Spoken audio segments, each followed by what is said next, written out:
Welcome in, everybody, to Matsu Miners Baseball, game number 19 of the 43rd season of the Miners. Hello again, Brandon Monty alongside Nick Veland here in Anchorage, Alaska at Mulcahy Stadium as the Valley's finest conclude a modest 4-game road trip with a matchup against the Anchorage Glacier Pilots tonight.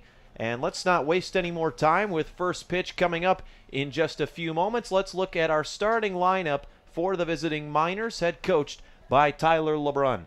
Leading things off is center fielder Eric Webb. Batting second is the right fielder Justin Kirby. In the third spot, catcher Aaron Walters. In the cleanup spot, first baseman Tanner Carlson. Hitting fifth and playing third is Cody Huff. Hitting sixth at short, Ricky Martinez. In the seventh spot, designated hitter Matt Palmer. In the eighth spot, making his Miners debut tonight, playing second base is Kobe Boulware. And batting in the ninth spot is Colin Montez. He is out in left. On the mound for the Anchorage Glacier Pilots tonight, a right-hander, number 25, Troy Melton. Melton, a 6'4", 195-pound righty by way of Anaheim, California and San Diego State University. He just finished his freshman year as an Aztec. As catcher Daniel Mendez throws down to second, warm-ups are over and we are just about ready for baseball here in Anchorage on what appears to be another beautiful night for a ball game. Brandon Monty here with you alongside Nick Veland, bringing you Matsu Miners baseball all season long. As Eric Webb, the Miners leadoff hitter, digs into the box and we're just about set to go. Troy Melton goes into his motion and the first pitch of the game is a fastball that misses off the outside corner for ball one. First pitch start around 7:13, temperature 70 degrees tonight. Pretty warm out with the wind blowing about 8 miles an hour out to left field as the 1-0 from Melton, another heater that misses low and away. 2-0 now the count. Eric Webb working on a 9-game hit streak, a .365 hitter on the year for the Miners as Melton goes into his 2-0 delivery and it's another fastball that misses. So we'll see what Webb does here, if he's taken all the way or he's got the green light, as Melton starts off the game with 3 pitches out of the zone. The Matsu Miners come into today 10-8 on this ABL season, second in the league, as a 3-0 pitch right down the pipe, and Webb watches it go by. Still a hitter's count, though, 3-1. The Anchorage Glacier Pilots currently sitting a half game out of the Miners for the second spot in the ABL. They are 9-8 as a 3-1 pitch is hit high in the air to the left side, and this one will drift foul into the parking lot. So a full count now to start the ball game, 3-2, as the St. Peters, Missouri native Eric Webb digs back into the right-handed batter's box. Miners looking to avoid going 0-4 on this 4-game road trip. The 3-2 pitch on the way to Webb misses upstairs and inside for ball 4. So Webb draws a leadoff walk, his 6th free pass of the year, and the Miners have a base runner to start the ball game. Defensive alignment for Jeff Pritchard's Glacier Pilots looks like this. Daniel Mendez is behind the plate catching. Alex Beza's at first. Malcolm Tipler's at second. Matt Otino's at short. And Zach Segal is at third. In the outfield from left to right, E.J. Andrews is in left. Garrett Spain patrols center. And Bradley Knighting is out in right field as the number 2 hitting right fielder Justin Kirby steps in. Melton now working from the stretch. First pitch to Kirby is looked at for ball 1 as it was above the letters too high. Melton struggling with his control to start this ball game. On the season, on the mound, Melton in his 4th start of the year and 5th appearance. He has 13 innings pitched and he's walked 9 batters, so has struggled with his control at times for the Pilots this season. The 1-0 pitch to Kirby, a fastball again missing upstairs. So 5 of the first 7 here for Troy Melton, 6 of the first 8 have been out of the zone, as Kirby will dig back into the right-handed batter's box. Comes into this game a .271 hitter. Melton again working from the stretch off the left side of the rubber. Eric Webb gets his lead, and the 2-0 pitch is fouled straight back over the press box for strike 1. Eric Webb standing at first, 8 for 10 on the year in stolen bases. He has been caught in his last 2 attempts after starting the year a perfect 8-8. Still second in the Alaska Baseball League in swiped bags as he gets his lead. Justin Kirby 0 for 4 in his last game with 3 strikeouts, looking to bounce back from that hat trick. The 2-1 pitch is on its way, and it's hit hard out to center. Retreating is Garrett Spain, however, and he will make the catch on the fly for out number 1. So a well-hit ball there by Kirby. but right at Spain for the first out of the inning, and that brings up the third inning catcher, Aaron Walters. Walters getting the start behind the plate tonight for Tyler LeBrun's Miners. He was subbed into catcher late in last game against the Bucks, as the Miners have been struggling with injuries throughout this season. General Manager Pete Christopher has mentioned that he's never seen this many injuries on a team, especially this early in the year. Walters digs in, righty on lefty matchup here as the first pitch misses. No, a late called first strike on the inside corner, says the home plate umpire. So 0-1 now to the only returning member from last year's Miners squad, Aaron Walters. Walters a season-high 3 hits in his last game against the Bucks. He also had an RBI. Melton nods, and the 0-1 is on its way, and it's hit in the air, foul to the left side, and this one's going to drift out of play into the seats and be a souvenir. 0-2 the count.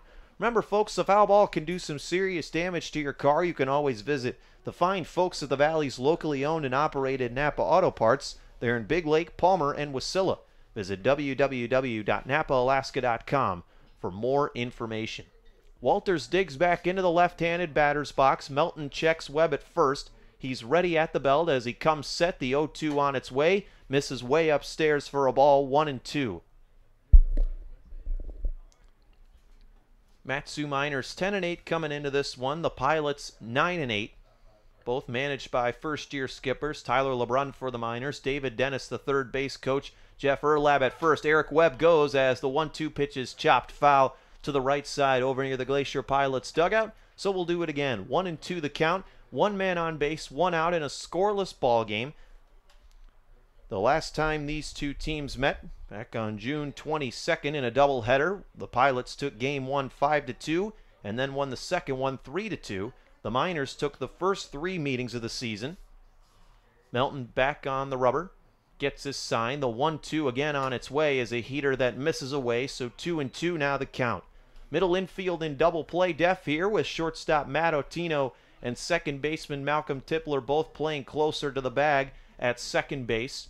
Walter steps back in, a .268 hitter on the year. He has a hit in 4 of his last 5 contests. Webb gets his lead. 2-2 on its way is a breaking pitch that catches the outside corner for a called strike 3. So Walter's set down on strikes for the first out of the inning. And coming up is second out of the inning, and the cleanup man, Tanner Carlson, is coming up.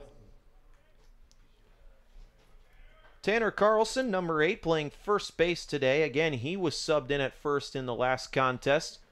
Miners having to change a couple of things up here. Guys playing at different positions as there are currently 4 injuries on the Miners roster. Melton ready from the stretch. The first pitch to Carlson is a breaking ball that drops in right over the plate for a called strike 1. Carlson, a .213 hitter on the year. He's third on the Miners in RBIs with 10 of them. He had one in the last game against the Bucks. Drove in the first run of that game. Melton back on the left side of the rubber is ready. And Eric Webb is going, but he went before Melton delivered his pitch, and now Webb's in a rundown. Webb slides back to first, and he is tagged out. So the side is retired. Eric Webb will be chalked up as a caught stealing there. Jumped the gun a little too early before Melton went into his delivery and is tagged out at first for out number 3. So the Miners get a base runner on the leadoff walk, but can't do anything with it. Bottom of the first coming up. Randy Abshire will be pitching for the Miners tonight. Pilots coming to bat. Still a scoreless ball game.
Back with you here, bottom of the first. The Miners coming out to play some defense as the Pilots coming up to bat for the first time. Let's look at the starting lineup for Jeff Pritchard's Glacier Pilots. Batting in the leadoff spot is second baseman Malcolm Tipler. Hitting second, center fielder Garrett Spain. Third, the shortstop Matt Otino. In the cleanup spot, designated hitter Zach Morgan.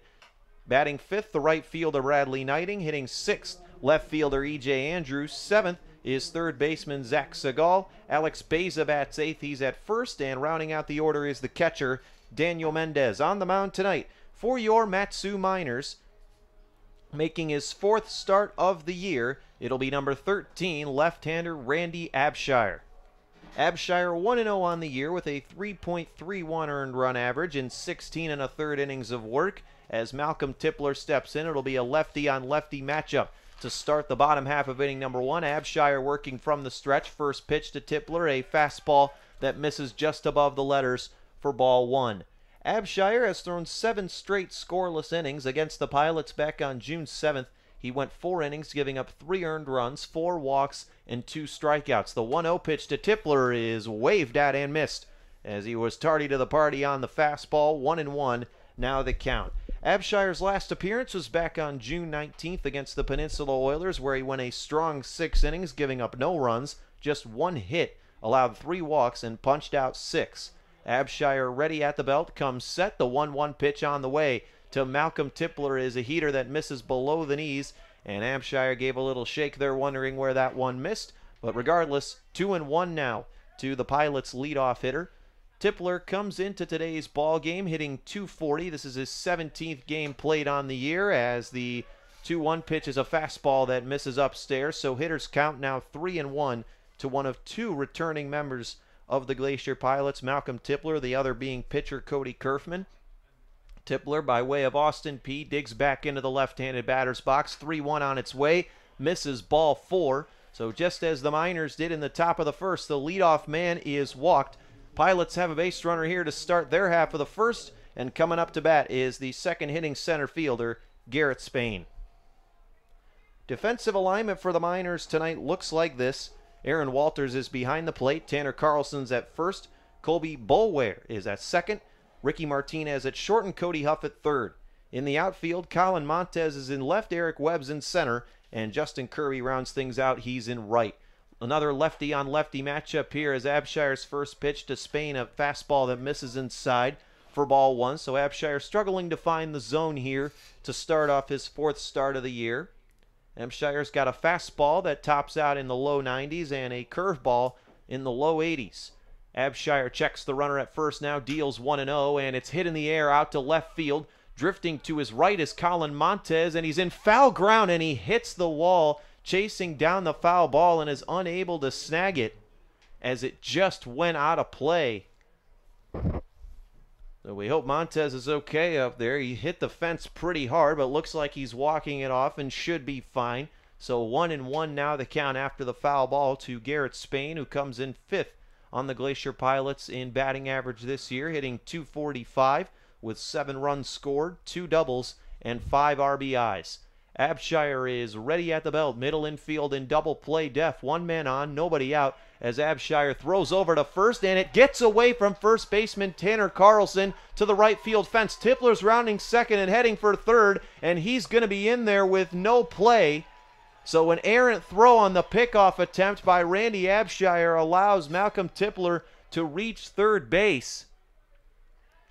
Chalk that one up as an error on Abshire's behalf, so the Pilots now have a runner on third with nobody out and Garrett Spain at the plate.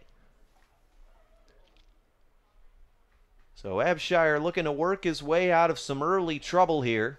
Spain steps back into the box. Abshire comes set. The 1-1 on its way is a breaking pitch that misses upstairs, 2-1. Opponents hitting .161 on the year against Randy Abshire. 9 hits allowed, 6 runs, all of which have been earned. 16 strikeouts and 8 walks for the lefty on the year as the 2-1 pitch is fouled off the catcher for strike 2. Miners looking to avoid losing their 4th consecutive road game. They're 4-5 away from Herman Brothers Field this season. and they're 1-2 at Mulcahy Stadium against the Pilots so far in 2019. Abshire is ready and comes set from the left side of the rubber. The 2-2 is on its way, and it's grounded over to second. Up with it is Bulware, throws over to first, and in the process, Malcolm Tipler trots across home to score. So the Anchorage Glacier Pilots are on the board first here. They now lead it 1-0. So 7 straight games in which the Miners have scored first. That comes to an end here tonight. 1-0 now the score. Coming up is Matt Otino, the first righty in the lineup, and he hits a slow chopper down the third base line. Cody Huff charges, throws across his body for a fantastic out number 2. So nice running play there by Huff to charge it and make the tough throw across the diamond for out number 2. So a first pitch out for Abshire as he looks to limit the damage to just 1 run here in this bottom half of the first. Coming up is Zach Morgan, the cleanup hitter for the Pilots, the team leader in average, .311 hitter on the season, also leads the team in RBIs and home runs. He's sent 2 out of the yard this year and has driven in 9 runs. Morgan is ready. The first pitch to him is a heater that's waved at and missed. A big hack there by the Pilots cleanup hitter as he's down 0-1 in the count. As the 6'3", 175-pound lefty Randy Abshire toes the slab, a native of Chula Vista, California, and a member of the USA National 17U team. The 0-1 pitch is on its way as a fastball that misses upstairs for ball 1. Miners 3.83 team ERA on the year. That's good for 3rd in the Alaska Baseball League. 2nd in the league with 138 punch-outs. Abshire ready. 1-1 on its way is waved at and missed on an off-speed this time for strike 2. Morgan a little out in front of that one as Abshire 1 strike away from getting out of this inning and sending the Miners back up to the plate. Wind picking up a little bit here at Mulcahy, still blowing out towards left field at about 12 to 13 miles per hour. It is a hot day here in Anchorage as the 1-2, a fastball that misses upstairs for ball 2. So the count even now, 2-2, nobody on, 2 outs, and a 1-0 ball game in favor of the Glacier Pilots here in the first. Abshire comes set, working from the stretch. 2-2 on its way is fouled off the screen just to the right of us behind the plate. So we'll do it again, 2-2. Pilots come into this game a .228 average as a team. Most of the duels between the Miners and the Pilots this year have been pitching duels. Just 12 runs combined between the two teams in their doubleheader back on the 22nd. As these teams now meeting for the 6th time on the season, their last time meeting in June. They won't meet again after this until July 13th. As another 2-2 pitch misses away with the breaking pitch and gets away from catcher Aaron Walters to the backstop. So we're full 3-2 count with 2 down. Pilots up 1-0. A win tonight would put the Anchorage Glacier Pilots in 2nd place in the Alaska Baseball League.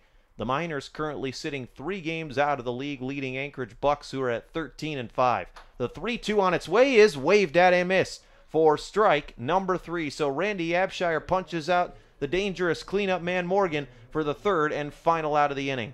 Pilots strike first, though. They get 1 run as we go to the top of the 2nd. 1-0. Pilots in the lead.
Tanner Carlson stepping back in, and on the first pitch, he flies one way up in the air out to left field. Underneath it is E.J. Andrews to make the catch for out number one. So one pitch, one out to start the top half of inning number two after Carlson's at-bat was cut short in the first by a caught stealing from Eric Webb. So coming up to the dish is the number 5 hitter Cody Huff with Ricky Martinez in the on-deck circle and Matt Palmer to follow. Troy Melton back out on the mound for the Pilots. Working quickly now as the first pitch to Huff is a fastball that paints the outside corner for a called strike one. Huff, a .316 hitter on the year, 11 runs scored, 4 RBIs as the 0-1 pitch is dropped in, a fastball at the knees, and Huff quickly down in the count 0-2. The Scottsdale, Arizona natives got 4 multi-hit games on the season as Melton into his 0-2 and Huff out in front of the breaking pitch for strike 3, so set down on 3 pitches for the second out of the inning with Ricky Martinez looking to pick the 2 leadoff men of the inning up here and get something going with 2 down. Martinez 0 for 4 with an RBI in his last game against the Bucks.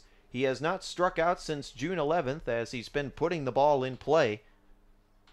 Just 1 hit on the road this year, however, for Martinez, looking to pick things up as the first pitch is swung on and popped out to shallow left. Underneath it is the shortstop, Matt Otino, makes the catch, and the side is retired very quickly. Just 5 pitches in the top of the second needed for Troy Melton to set down the Miners 1-2-3. We go to the bottom half of inning number 2. Pilots lead the Miners 1-0.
Bradley Knighting's going to lead things off for the Anchorage Glacier Pilots here in the bottom half of inning number 2, and Jeff Pritchard's Pilots currently holding a 1-0 lead. The 5-6-7 coming up for him as the first pitch from Randy Abshire, a fastball that misses low for ball 1.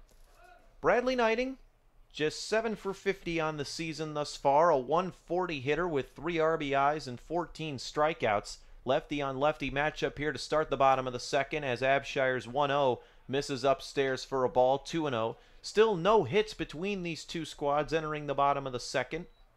The Pilots benefiting on an errant throw on a pickoff attempt from Abshire as Tipler moved from first to third, and it was followed by an RBI groundout as the 2-0 is swung on and fouled to the left side, and that one will drift out of play into the seats. 2-1 now the count. Winner of this ball game will be in second place in the Alaska Baseball League as the 2-1 pitch, a fastball that misses away. 3-1 now the count to Bradley Knighting.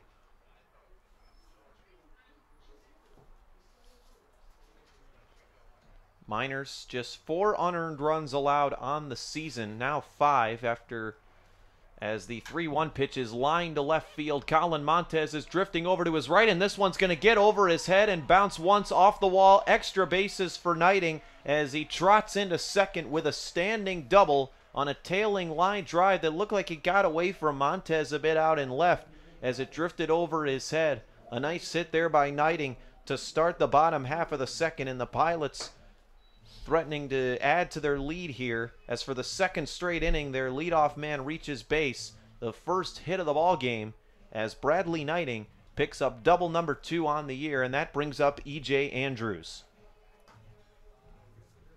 Andrews, a 6'1", 195-pound right-handed hitter by way of Long Beach, California. Abshire from the stretch checks the runner at second as the first pitch to Andrews is waved at and missed for strike one. Andrews, by way of Fresno State, comes into this ball game a 267 hitter. That's third on the Pilots. 3 RBIs to his credit. Also a team-leading 15 strikeouts. Abshire gives 2 looks to Knighting at second, now deals 0-1, and a breaking pitch is in there for a called strike 2. Good backdoor movement there on the slide piece from Abshire as he's got Andrews quickly down in the count 0-2. Runner on second, nobody down. Pilots lead it 1-0. Abshire is ready from the left side of the rubber, comes set at the belt, and now gives a look over to Bradley Knighting as he trots back into second. No play this time. So 0-2 the count. Pilots have a runner in scoring position to start the inning. Nobody down. E.J. Andrews back up at the dish. 1-0 our score with the Pilots in control. Abshire working deliberately here. Checks the runner. Now the 0-2 pitch is a fastball that misses upstairs. Andrews lays off as Abshire tried to get him to chase. 1-2 now the count. Just 3 games left now in the month of June for the Mat-Su Miners. After today, they'll have an off day tomorrow, and then a 2-game series this weekend at Herman Brothers Field against the other squad from Anchorage, the Bucks, as Abshire throws back over to second as shortstop Ricky Martinez came from behind as they tried the pickoff play, but Knighting slides in head first safely. 1 run, 1 hit so far for the Pilots. No runs, no hits, and an error for the Mat-Su Miners.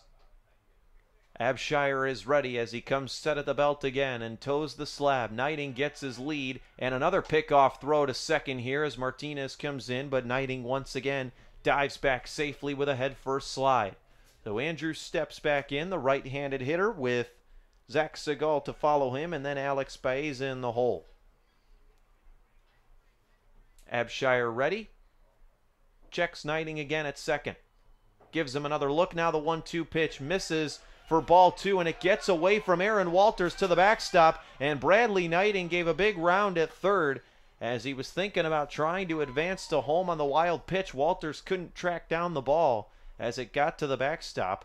So 2-2 now the count with a runner on third base and still nobody out.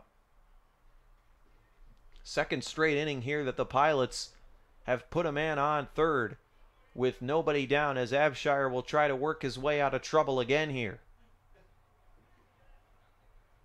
As he leans in and gets his sign from catcher Aaron Walters, he comes set. 2-2 pitch is on its way, and it's a little nubber in front of the mound. Abshire flips it to the catcher Walters, and we've got a pickle down the third base line. Knighting is going to be tagged out by Walters just in front of the bag at third. So Walters ranges all the way from home plate over to third to apply the tag. Bradley Knighting put his head down and started sprinting as soon as the ball was hit. It was a little nubber in front of the mound that Abshire picked up with his glove and flipped to Walters. A pickle ensued and no throws needed there during it as Walters runs Knighting down and applies the tag for the first out in the inning. In the meantime, E.J. Andrews advancing to second in the chaos, so the Pilots now have their third man in scoring position on the night, and Zach Segal coming to the dish.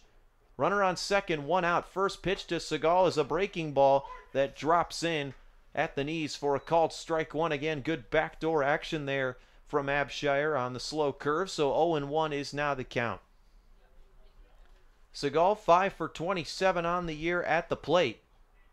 1 homer, 1 RBI to his credit. Abshire is ready. The 0-1 pitch on its way is a fastball that misses upstairs and away for a ball. 1-1 is our count.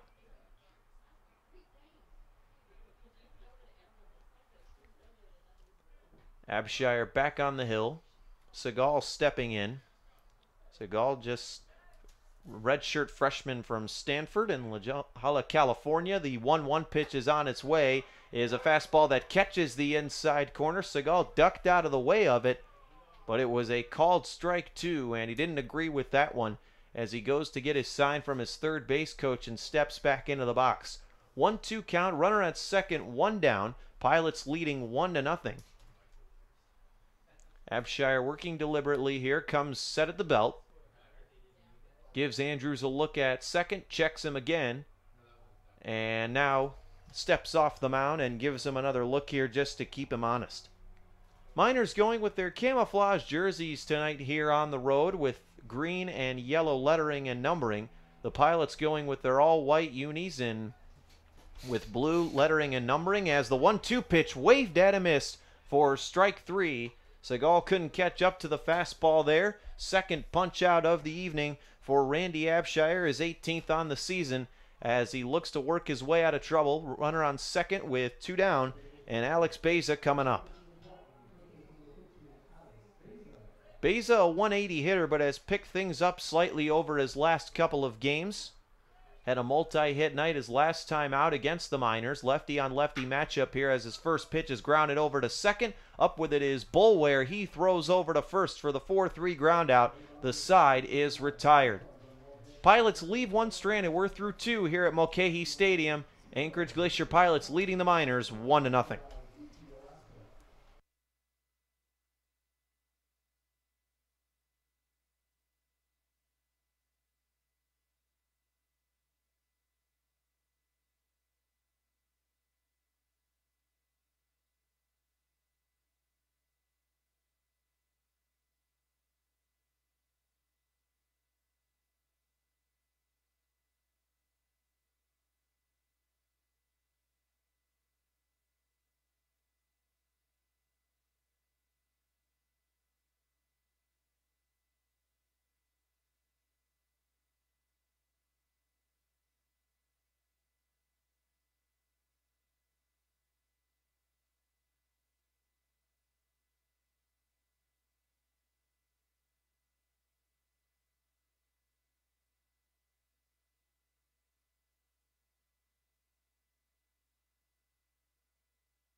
Back with you here at Mulcahy Stadium. Top of the 3rd inning is coming up as Matt Palmer will lead things off. The 7-8-9 for Tyler LeBrun's Miners set to dig in against Troy Melton. The first pitch to Palmer is popped foul to the right side over the press box, out of play. Reminder, folks, foul balls can do some serious damage to your car. If it happens to you, you can always visit the fine folks of the Valley's locally owned and operated Napa Auto Parts. They're in Big Lake, Palmer, and Wasilla. Visit www.napaalaska.com for more information as the 0-1 pitch is lined hard to left field and it just gets over the shortstop Matt Otino's head for a base hit. So Matt Palmer reaches base, first hit of the evening for the Miners coming in the top half of inning number 3. So Palmer picks up his 4th hit of the year. All 4 of his base knocks on the year have come against the Anchorage Glacier Pilots. So the Miners have the leadoff man aboard here, top of the 3rd, and coming up making his Miners debut is number 3, the 8-hitting second baseman, Kobe Boulware. Boulware, originally a TCU Horned Frog, but transferred to Arkansas, the home of the Razorbacks, for this past season. The right-handed hitter digs in, first pitch to him, a fastball at the knees for a called strike 1. Boulware just arrived today, was on a plane about 7 to 8 hours ago, and is now here in Mulcahy, back in Anchorage tonight, making his Miners debut. The 0-1 pitch on its way from Melton is another fastball that catches the outside corner for strike 2. 0-2 the count now to the second baseman. The Miners having to bring in some new players as they've seen their fair share of injuries here on this 2019 season. Boulware, the latest addition to the Miners roster. The 0-2 is on its way, and it's lined to right field for a base hit. So 2 straight singles here by the 7 and 8 hitters, and in his first at-bat, Kobe Boulware reaches base. So second and first now for the Miners with nobody down as they're starting to make some noise, and number 9 hitter, the left fielder Colin Montez, is coming up. And I don't know about you, Brandon, but If you're on a plane for 8 hours this morning and then had to play a baseball game, I don't think I could get a base hit on my first at bat. Well, remember how restless we were on that 6.5 hour flight here? I wouldn't feel like playing a baseball game. I think we were both pretty jet lagged for the first couple of days, so was not a fun time, that's for sure. The first pitch to Montez as he squares bunting, hits one down the first base line. Baeza flips it to the second baseman, Tipler covering, and they just beat Montez by a step. But a good sacrifice there by the 9-hitter nonetheless. Puts runners at second and third with one man down and the dangerous Eric Webb coming to the plate. Tell you what, Nick, a nice bunt there by Montez to put it right down the first base line, and just a case of doing your job right there. Yep, took one for the team to move him over. Eric Webb at the plate with a great average. See what he can do here. Eric Webb is first in the ABL in RBIs, and he's got a chance to add to his collection here. He's got 15 of them on the year and make it 16, possibly 17, as he singles out to left. One run scores. Boulware slides in home safely. Now the throw to second is not in time. So Eric Webb with a base hit is first of the night, and he drives in two on an RBI single that went through the hole at third and short. A well-hit grounder as Eric Webb picks up RBIs number 16 and 17, and he extends his hit streak to double digits, 10 games. So Miners now lead it 2-1 in the top of the third. And Webb able to advance to second on the throw to the plate as Boulware beat the ball by about a step and a half there, as the throw was just a bit off to the right of the plate. Boulware showing his speed and good base running awareness there to score from second on the single to left. So Justin Kirby steps back in, runner at second with one down, as the first pitch from Troy Melton is a breaking ball that catches the inside part of the plate for a called strike one.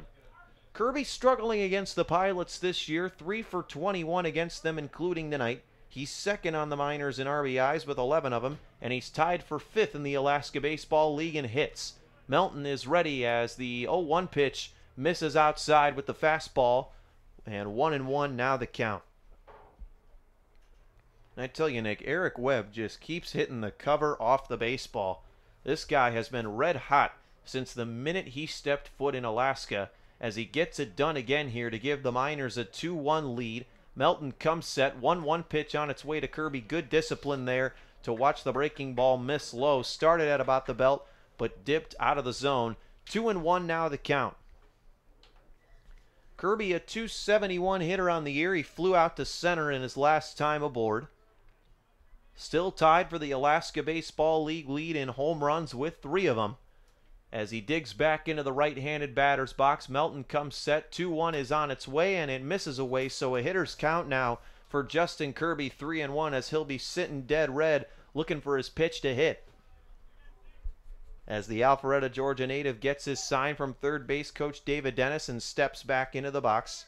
Eric Webb now at second base, 8 for 11 on the year in stolen bases. Has been caught once tonight, and he's looking to score this time around, as the 3-1 to Kirby on its way is waved at and missed for strike 2 on the fastball on the outside part of the plate. 2 hits in the inning, thus 3 hits, for the Miners. All 3 of their hits tonight have come in this top of the third inning. They now lead the Pilots 2-1 with a chance to add on. Aaron Walters waiting in the on-deck circle as Justin Kirby digs in. The full count offering is on its way, and it's waved at and missed for strike 3. Was ahead of the off-speed pitch there for out number 2. So Aaron Walters comes in looking to make some 2-out noise here and extend the Miners' lead and keep this inning alive.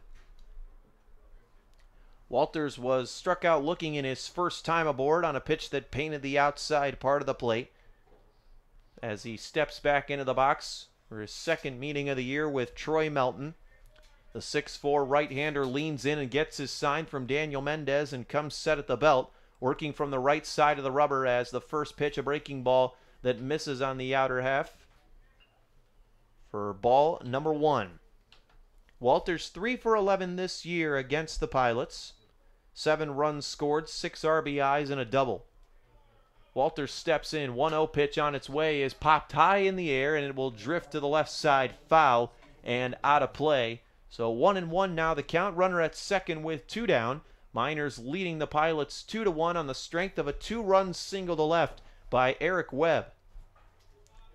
Matt Palmer and Kobe Boulware started the inning with back-to-back singles as the bottom of the lineup instigated the rally. Colin Montez bunted them over into scoring position, and Webb drove him in as the one pitch is a breaking ball that catches the outside part of the plate. Good locating there by the 6'4 righty. We've seen both starting pitchers use that curve ball well to backdoor it on the outside part of the plate. So 1-2 is the count.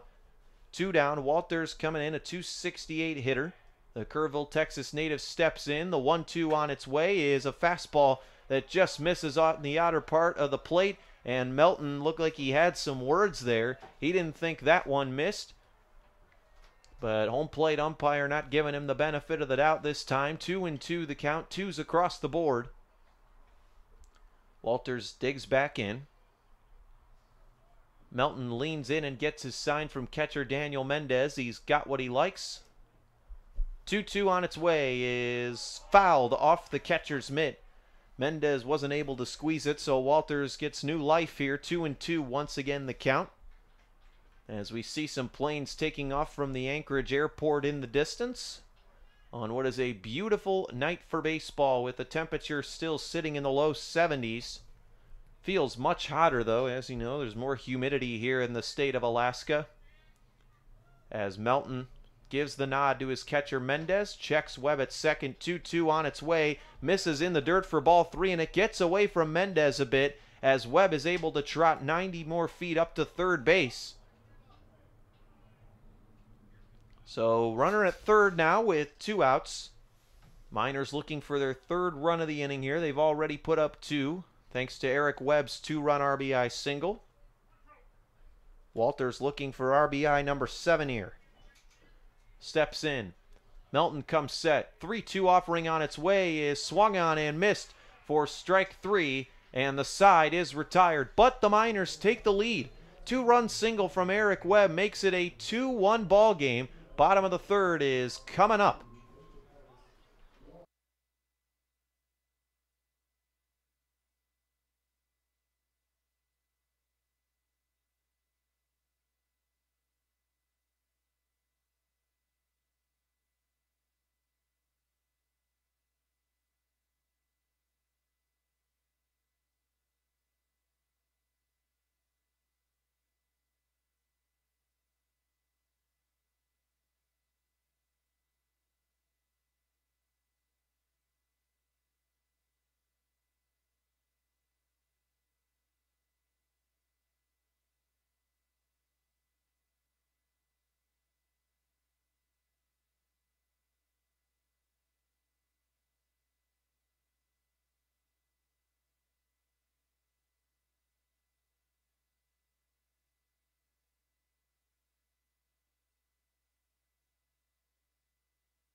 Brandon Monty back with you here alongside Nick Veland at Mulcahy Stadium in the bottom of the 3rd inning, broadcasting you Matsu Miners baseball. It's game number 19 of the 43rd season of Miners baseball as they lead it 2-1 over the Anchorage Glacier Pilots in this bottom half of the 3rd. The 9-1-2 coming up for Jeff Pritchard's Pilots as the catcher Daniel Mendez will start it off, and he watches a fastball miss away from Randy Abshire. 1-0 is now the count. Abshire out for his 3rd inning of work as the 1-0 pitch, this time the fastball catches part of the plate, the inside quarter for that matter. So 1-1 now the count as Abshire working quickly here. already back out onto the rubber. Working from the left side of it, from the stretch, the 1-1 on its way is hit high and deep out to left field, and it's going to drift foul just left of the foul pole.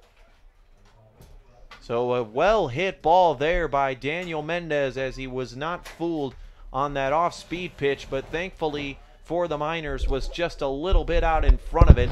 May have gotten some help from the wind too, as it sailed to the left of the foul pole, so it will be a harmless foul ball. 1-2 now the count, as Mendez steps out, takes a quick break to tie his shoe, and will step back into the box here awaiting the 1-2 offering. Mendez in his 10th game on the year, second on the team with a .286 average. Abshire comes set, 1-2 on its way as a fastball that misses upstairs for ball 2. 2-2 now the count to the right-handed hitting catcher by way of Chino Hills, California, and St. Mary's in California, the home of the Gales. Abshire ready. The 2-2 on its way is popped up about a mile high, and it's drifting back in foul ground. Walters makes a basket catch in foul ground. Walters didn't get much of a jump on the ball. I think he thought it was going to go over the press box, but eventually was able to track it down and make a nice sliding basket catch in foul ground for the first out of the inning. So good heads-up play there by Walters to make the play on a ball that was hit about a mile up the elevator shaft, just foul of home plate. And it's back to the top of the order here for the Pilots with Malcolm Tipler. As a lefty-on-lefty matchup here, as the first pitch misses away. Tipler tried to go at a drag bunt but pulled it back for ball 1. Infield playing a pull here as shortstop Ricky Martinez playing behind the bag at second. Huff playing above third base in case of a bunt as Tipler lines one up the middle for a base hit, his first hit of the evening, second for the Pilots, as they have a base runner now for the third inning in a row. But unlike the first 2 innings, it was not the leadoff man. But regardless, there's one man on now with one out, and Garrett Spain is coming to the plate. Garrett Spain, the number 2 hitter for this Pilot squad. He grounded in a run to second his last time aboard. Tipler's back on base after starting the game off with a walk. He would then reach third on an error before scoring thanks to the Spain RBI, as the first pitch is a breaking ball that drops in. A lot of late movement on that Uncle Charlie there. Started looking like it was going to hit Spain and then dropped over the plate for a called strike 1. Tipler standing on first. He is 4 for 5 on the year in stolen bases. Gets about a 3-step lead, and now Abshire throws over to first. But Tipler is back in standing. So 0-1 the count, 1 out, 1 man on base, middle infield in double play def here with Martinez and Boulware playing closer to the bag at second. Spain digs back in. Picked up his 6th RBI of the year in his last at-bat, as the 0-1 pitch is a breaking ball but didn't quite break to the plate this time for ball 1. 1-1 is now the count. Other action going on in the Alaska Baseball League. The Anchorage Bucks are leading the Chugiak Eagle River Chinooks 2-1. That one is in the bottom of the second out in Chugiak. Chinooks struggling. They're just 6-12 on this year, currently 5th in the Alaska Baseball League, as the first and last place teams squaring off, as Abshire misses with a fastball away. So 2-1 is now the count to the number 2 hitter, Garrett Spain. Lefty on lefty matchup. Abshire comes set, gives Tipler a look at first, 2-1, and it's a bunt attempt, but it's fouled over towards the Miners' dugout on the third base side, as Spain trying to move Tipler into scoring position here with 1 man out. 2-1 now the score, the Miners leading the Pilots. Abshire is ready, comes set at the belt. Tipler gets his lead from first. Abshire's ready. The 2-2 is swung on and missed for strike 3, and the throw down to second is... and the umpire still hasn't called it and now says safe.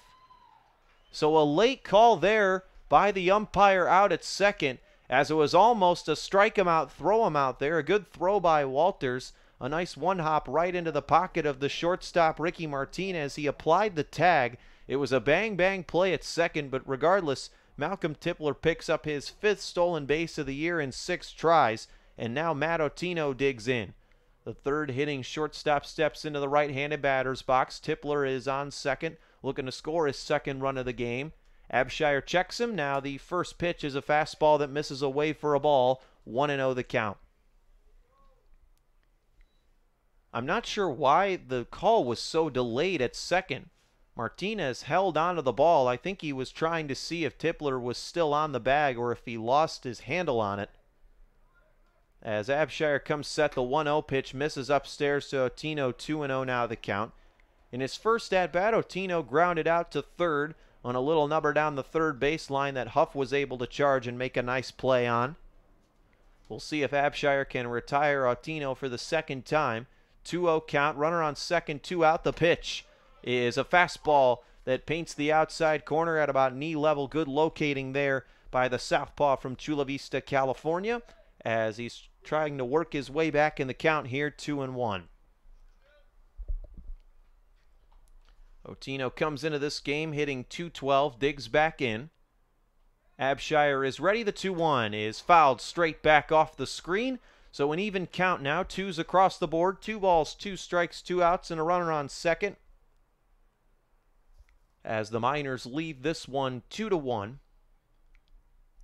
Abshire looking to shut the door on this top third of the Pilots lineup here in the bottom of the third and work his way out of trouble and put another 0 up on the scoreboard.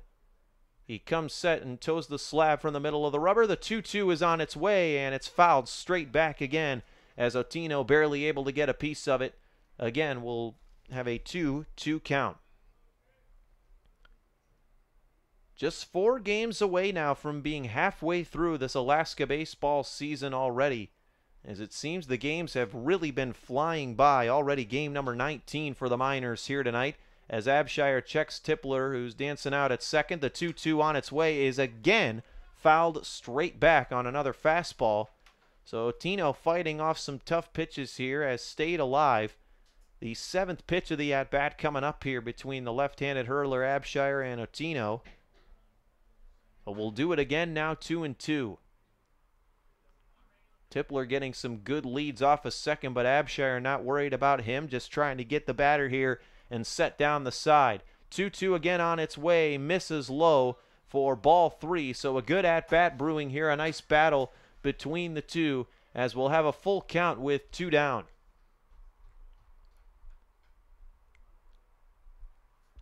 Tipler gets his lead from second. Abshire comes set at the belt. 3-2 pitch on its way, misses high and away for ball 4.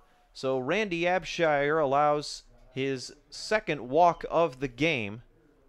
So 2 runners on now for the Pilots, still 2 down, and the dangerous cleanup man Zach Morgan is coming to the dish. And now pitching coach Jeff Erlab is going to go have a word with his left-handed starter.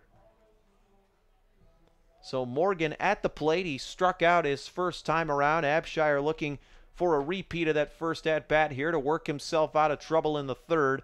What do you make of Abshire's start thus far, Nick? What do you think have been some of his strengths along with some weaknesses?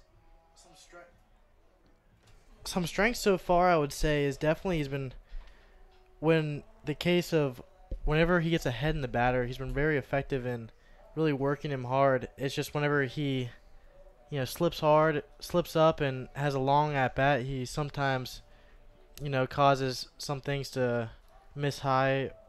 But, it's only the 3rd inning of play. He's only 50 pitches into this ball game. He's worked through the lineup once. Now the 2nd time through, it's just attacking them. He's been working very well. I'd just say get ahead in the count a little faster for him.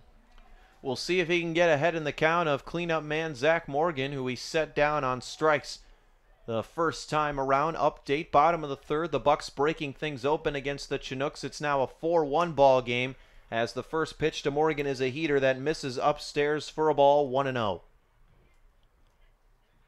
The Anchorage Bucks have now won 4 more games. They've been on 2 win streaks of 4 or more already this year. They started the year 7-1, lost 4 of their next 5, and have now won 5 in a row. Tipler threatens to go but stops as the 1-0 pitch is a fastball that catches the low and inside part of the plate, and that's where you want to be against a hitter as dangerous as Zach Morgan, who comes in tied for second in the Alaska Baseball League with 2 round trippers, 9 RBIs, 3 walks on the year, just 6 strikeouts, and a double to his credit.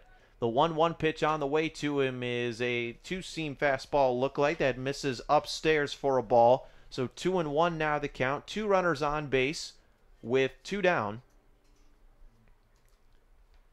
As the Pilots will be looking to get the 2 back they allowed in the top of the third. Abshire looking to work his way out of trouble for the second straight inning. 2-1 pitch on its way is waved at him, missed for strike 2.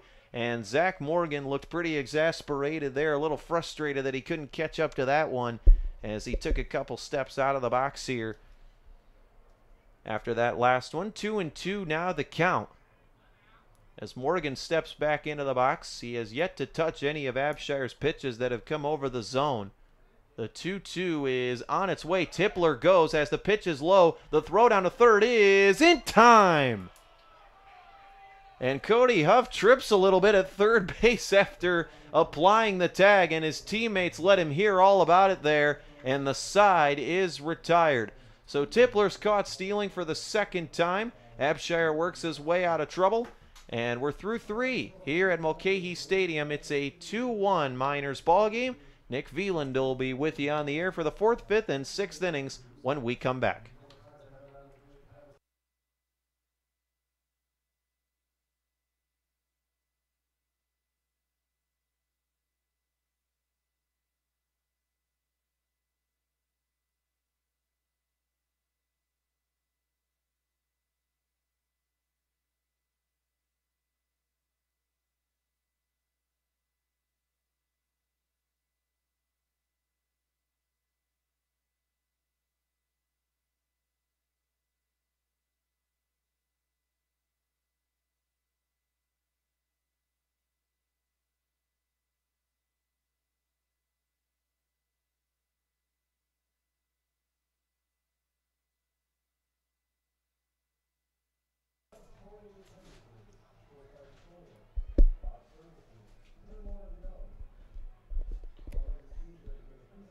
Four, 5, and 6 hitters due up for the Miners here in the top of the 4th inning. Nick Veland with you alongside Brandon Monty, as always, broadcasting Matsu Miner baseball games here on YouTube Live. You'll be able to catch all our games throughout the rest of the season on this channel. As Tanner Carlson steps up to the plate, 0 for 1 on the day with the fly out. First pitch to him is in there for a called strike 1. Troy Melton coming into this inning with 4 strikeouts. Struck out the last 2 Miner batters as the 0-1 pitch is swung on and missed to Carlson for strike 2. 0-2 is the count now as we are in the top of the 4th inning. Miners lead 2-1. Melton, shakes the first sign off. The 0-2 pitch is missed for ball 1. 1-2 is the count now as Melton, out of San Diego State, Anaheim, California native, with the 1-2 pitch is lined into left field. That will be a little bit too high and make the catch by E.J. Andrews for out number 1. So first out of the inning on a Carlson's solid line drive into left field is stayed up a little too high for E.J. Andrews to make the catch, bringing up Cody Huff. Huff stepping up to the plate. The 1-2 pitch, the first pitch to him, Scoreboard read 1-2, and just slipped my mind that was a new hitter. So Huff steps into the plate. 1-0 is the count. The 1-0 pitch is grounded to Siegel at third. The throw to first is in time for out number 2. So mark that up as a 5-3 for the second out to Cody Huff, bringing up Ricky Martinez. Martinez 0 for 1, popped up to shortstop to end the second inning as he steps into the batter's box. First offering to him will miss for ball 1. Melton with the 1-0 pitch. Is popped up. Center fielder Spain is under it. Garrett Spain makes the catch for out number 3. And that will be your inning. 3 up, 3 down for the Miners on no hits, no errors. No one left on with no runs as we go to the bottom half of the 4th inning. Miners lead 2-1.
Bottom of the 4th inning. Miners lead 2-1 with the 4, 5, and 6 hitters due up for the Glacier Pilots. Zach Morgan, designated hitter on the night, to lead things off. 0 for 1 and struck out in the 1st inning as he will step into the left-handed batter's box. Abshire still on the mound through a solid 3 innings of work, only allowing 1 earned run. As he kicks and deals the first pitch to Morgan, is in there for a called strike 1. Morgan was up to bat in the 3rd inning, but that was cut short on the caught stolen base by Malcolm Tipler as he tried to take 3rd base on a 2-2 pitch, but did not get there in time as Cody Huff at 3rd applied the tag before Tipler could touch 3rd for the 3rd out of the inning, and so Morgan will now lead things off here as he's behind 0-1. The pitch in the dirt, and the count leaving at 1-1. Another beautiful night for baseball. Doesn't get better than this, as it's 8:15. Sun still shining in the great state of Alaska. The 1-1 pitch from Abshire is fouled right behind home plate, and the count will go 1-2. Not a lot of cloud coverage, as it's clear sky for tonight's ball game. The 1-2 pitch will miss inside, and the count will go to 2-2.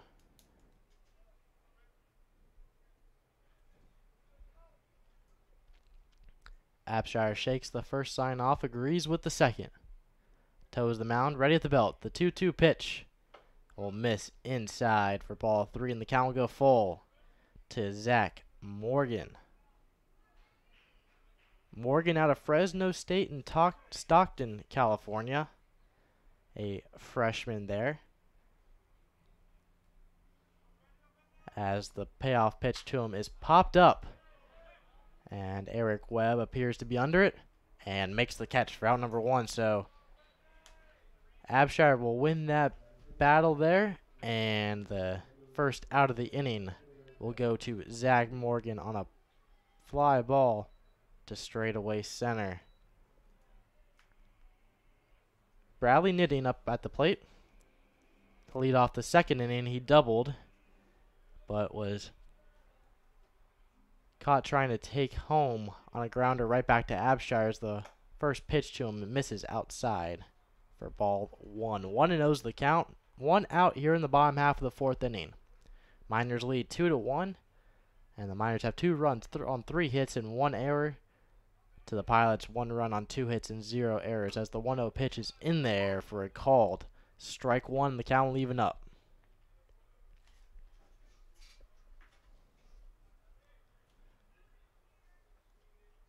Abshire ready at the belt. The 1-1 pitch misses as that bounces off home plate, and the count will go to 2-1.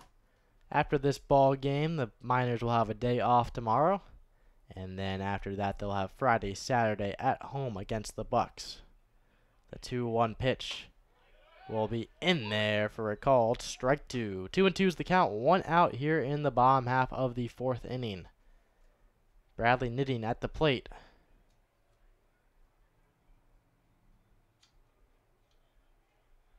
Abshire gets the sign he likes. Knitting will step out and call time. Abshire retoes the mound, and Knitting will step back into the left-handed batter's box.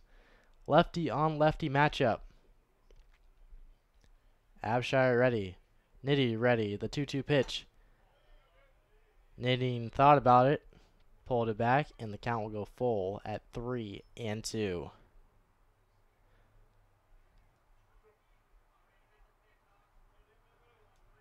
Abshire gets his sign. The 3-2 pitch is fouled out of play, and the count will remain full at 3-2. The Pilots after this ball game will have a game in Kenai tomorrow as they take their Kenai trip, and their next couple games will be on the peninsula against the Oilers as they face off against them. The payoff pitch swung on and missed for out number 2. So Knitting's down on strikes, bringing up E.J. Andrews as he's 0 for 1 on the day with a fielder's choice, where Knitting was tagged out at third base as he was trying to go home, was caught in a pickle as he was able to take second on that, but was forced to get an out at home, not scoring a run. As there's 2 outs, nobody on. Andrews at the plate, Abshire on the mound. First pitch to E.J. Andrews is in there for a called strike 1. The peninsula has had some wildfires recently, as if you're in Alaska, the haziness around here is all caused by that wildfire as the 0-1 pitch is swung on and missed for strike 2. And there is now a smoke warning in Anchorage that was delivered earlier this morning. It appears to be clear skies, though, as that wildfire continues to burn down there. As the 0-2 pitch from Abshire will miss inside for ball 1-1-2. So we'll see what happens with those games in Kenai. We're not really sure how close those wildfires are to the ballpark or what's the situation like down there, but we'll find out in the next couple days, as the Miners are supposed to head down to Kenai in a week. As the 1-2 pitch is swung on and missed for strike 3. So back-to-back strikeouts from Abshire. As that'll be your inning. 3 up, 3 down for the Pilots. As no hits, no errors, and no one left on as we go to the top of the 5th inning. Miners lead 2-1.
Top of the 5th inning now, as the Miners' 7, 8, 9 hitters are all due up. Matt Palmer to get things started. He's 1 for 1 on the day with a single in the 3rd inning, and later scored as being the game's first run First pitch from Melton misses outside for ball 1. 1-0 is the count.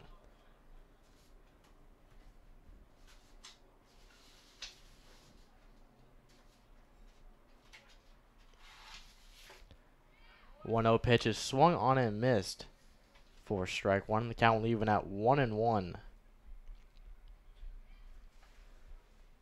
So Matt Palmer has 4 hits on the year as a minor, and all 4 of those have been against the Pilots as the 1-1 pitch misses in the dirt for ball 2. 2-1's the count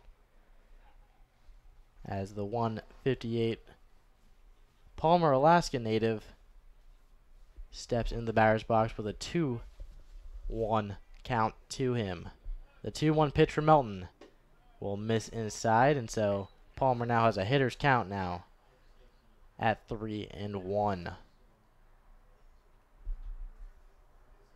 3 balls, 1 strike, no outs. Miners lead this one 2-1. The 3-1 pitch will be in there for a called strike 2, so the count will go full.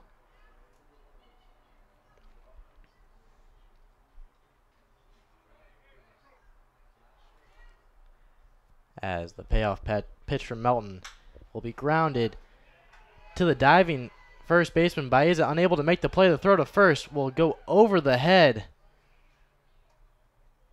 of Melton as he was covering at first. So a grounder to in between first and second base. Baeza able to stop it on a diving stop. The throw to first was way over Melton's head as Mendez was running over there to cover. So Matt Palmer 2 for 2 on the ball game on the single, on the infield single. So he'll take his lead at first. Cody Boulware at the plate. First pitch to him is in there for a called strike 1. No balls, 1 strike, no outs to the recent arrival. Palmer takes his lead off of first. Boulware ready at the plate. Melton ready at the belt. The 0-1 pitch will be in there for a called strike 2.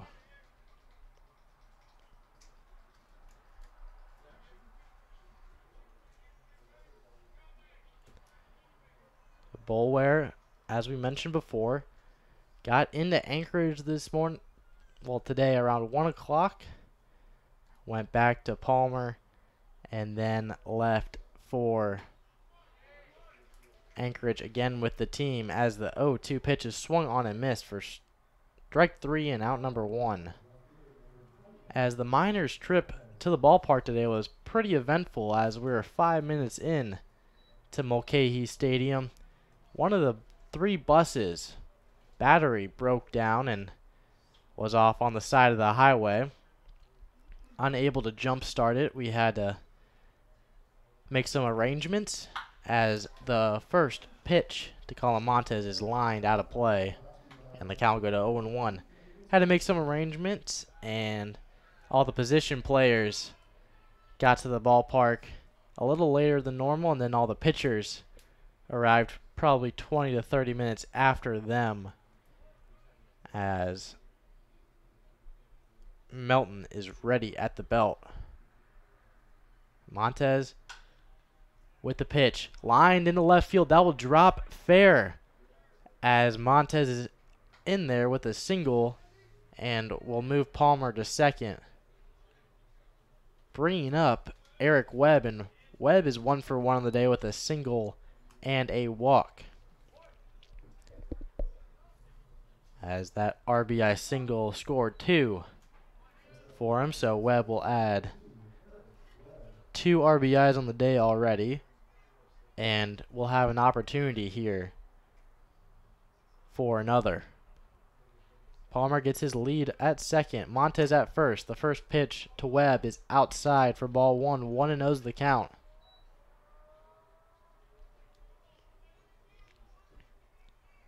Miners looking to add on to their lead here with 2 men on, 1 man out, and a 2-1 ball game in their favor. Melton, the 1-0 pitch is in there for a called strike one. The count will even at 1-1 here with 1 out. Webb with his single in the 3rd inning will improve his hit streak now to 10 straight games with at least 1 hit. As the 1-1 pitch to him will miss inside for ball 2. 2-1's the count.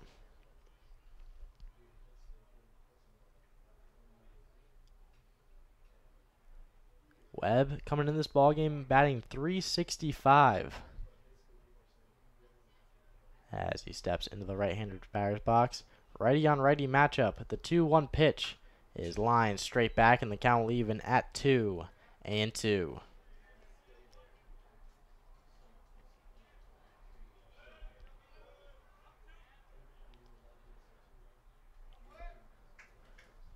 Webb steps in. Umpire gives the signal to Troy Melton on the mound. 2 balls, 2 strikes to Webb. The 2-2 pitch is popped up. Will that stay in the playing field?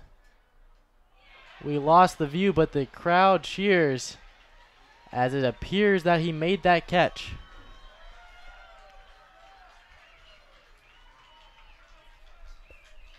So some fencing's blocking our view from where that ball was caught, but it appears that Alex Baeza at first ran and caught that ball for the 2nd out of the inning.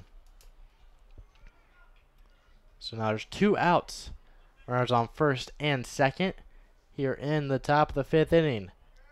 Kirby now up at the plate. He's 0 for 2 on the day with a strikeout and a flyout. The first offering to him is swung and fouled straight in to the catcher's mask, as that will bounce off of the mask into the Miners' dugout for strike 1.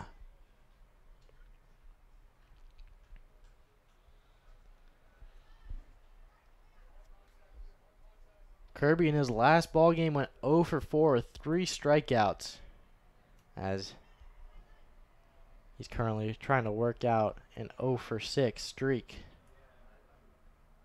Second offering to him misses low for ball 1. 1-1's the count. 2 outs with a runner on 1st and 2nd.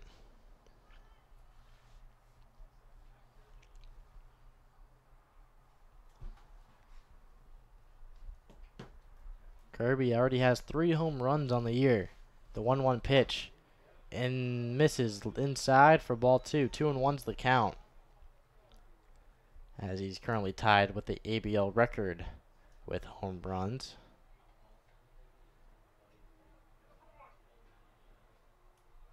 As the count is now 2-1. Melton gets his sign. Ready at the belt. The 2-1 pitch is popped up, and that will go well out of play, as the count will move to 2-2. So we got 2s on the board here in the top of the 5th inning. 2 balls, 2 strikes, 2 outs, as the Miners lead this ball game 2-1 with Justin Kirby at the plate. Aaron Walters on deck with Tanner Carlson in the hole, as Kirby will step in. As Kirby's ready, Melton appears to be ready, looks over at second, and will pitch the 2-2 pitch, and that will hit Justin Kirby, and he'll take first base, and now the bases are loaded. Palmer at third, Montez at second, and now Kirby at first, bringing up left-handed hitter Aaron Walters. Walters 0 for 2 on the night with 2 strikeouts.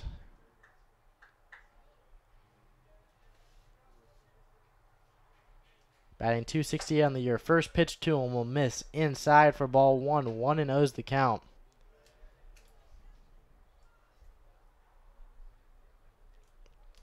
As in the last 5 games, 4 of those games he's has had at least 1 hit in one of those. The 1-0 pitch will miss for ball 2, and Walters will get ahead in the count 2-0, as catcher will go out to Troy Melton to calm him down. Brandon, what do you think the situation calls for here as a pitcher? Well, you've already set down Walters twice in the ball game, and he's behind in the count here 2-0. I think Walters maybe has tried to force things a bit too much in his first couple of at-bats. Just needs to settle down here. He's a veteran. He understands what needs done here, and if you're Melton, this is a big pitch right here just to get that first strike. You never want to fall behind 3-0 in the count. Now second and first, but if you're a pitcher, you're just focused on the batter, not the runners with 2 outs. The 2-0 pitch will be in there for a called strike one. 2-1's the count. Bases are loaded here in the top of the 5th inning, as Matt Palmer got things started with a leadoff infield single. Montez singled, and then a hit by pitch by Kirby, as that will be lined into left field. That will drop and will head against the wall. Palmer already scored. Montez scored. Kirby's getting waved in to home. So a 3 RBI double from Aaron Walters to give the Miners a 5-1 lead here in the top of the 5th inning, as that was an incredible hit by Aaron Walters. Just stuck with it, drove the ball right through into the left center gap, as that will bring 3 home on a bases clearing double from Aaron Walters, bringing up Tanner Carlson. Walters now has 9 RBIs on the year with that double. The first pitch to Carlson will miss outside for ball 1, and the Miners take a 5-1 lead in this inning. Still threatening with the man at second. Tanner Carlson at the plate, 0 for 2 on the night. 1-0 pitch will miss for ball 2. 2-0's the count. In his 2 previous at-bats, he flew out to left field in both of those, as the right-handed hitter gets ready at the plate.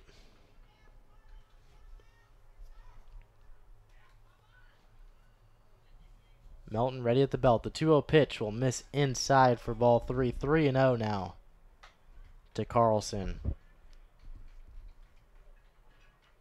As if the Miners pull this one off, this will be a big win for them, as they are now on a 4-game losing streak. To take this win into this weekend series, as the 3-0 pitch will miss for ball 4, and Carlson will take first.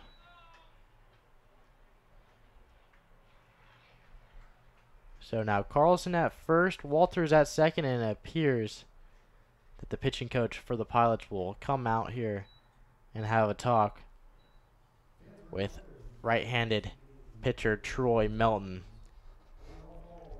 Melton so far in 4 2/3 innings with 5 earned runs on 6 hits. So we'll see what the discussion will be about, as Cody Huff is up at the plate, as the Miners' bats have come alive here in the top of the 5th inning, as they've already gotten 3 across and now are threatening again with runners on first and second with 2 outs. Cody Huff 0 for 2 on the day with a strikeout and a ground out. A Scottsdale, Arizona native, attends Scottsdale High School, was a state champion in his past year, as the first pitch to him will miss in the dirt for ball 1.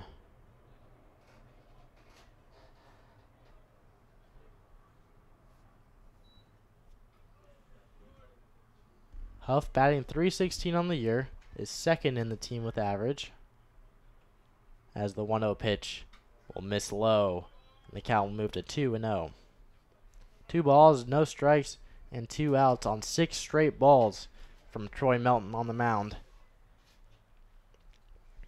as it appears that 3 RBI double has taken a lot of his confidence with him, as the count will move to 2-0. Melton ready, looks at second. The 2-0 pitch will be in there for a called strike 1. 2 balls, 1 strike, 2 outs.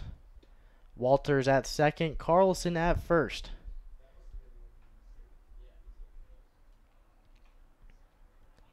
Huff ready. The 2-1 pitch is grounded through right past shortstop Matt Otino, as everyone will hold up 90 feet further, as Carlson will be in at second, Walters at third, and Huff in the first on the single, as Ricky Martinez will come up with bases loaded, 2 outs on the inning. With him, the Miners have batted through the order in this top half of the 5th inning. And this at-bat will make the outing for Troy Melton here. We've got 2 guys warming up out in the Pilots bullpen, as Melton looking to work his way out of trouble. The Miners looking to add to it. The first pitch to Martinez will miss outside for ball 1. 1-0's the count. Martinez batting .094 on the year, and has just 1 hit on this current road trip. 1-0 pitch to him is popped up to right field. Bradley Knitting's under it, called off by Malcolm Tipler at short, and that'll be your inning. So the Miners will leave 3 on, but will also score 3 on 4 hits and no errors. As we go to the bottom half of the 5th inning, Miners lead this one 5-1.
Bottom half of the 5th inning, here at Mulcahy Stadium. Randy Abshire on the mound for the Miners currently has a 5-1 lead, with that only run being in that bottom of the 1st inning, as that was scored on a ground out. Bringing up the 7, 8, 9 hitters for the Pilots in this inning, as Zach Siegel to lead things off. He's 0 for 1 on the night with a strikeout. Abshire coming into this at-bat with 2 straight strikeouts. First pitch swinging, popped up to shortstop Ricky Martinez, and he'll make the catch for out number 1.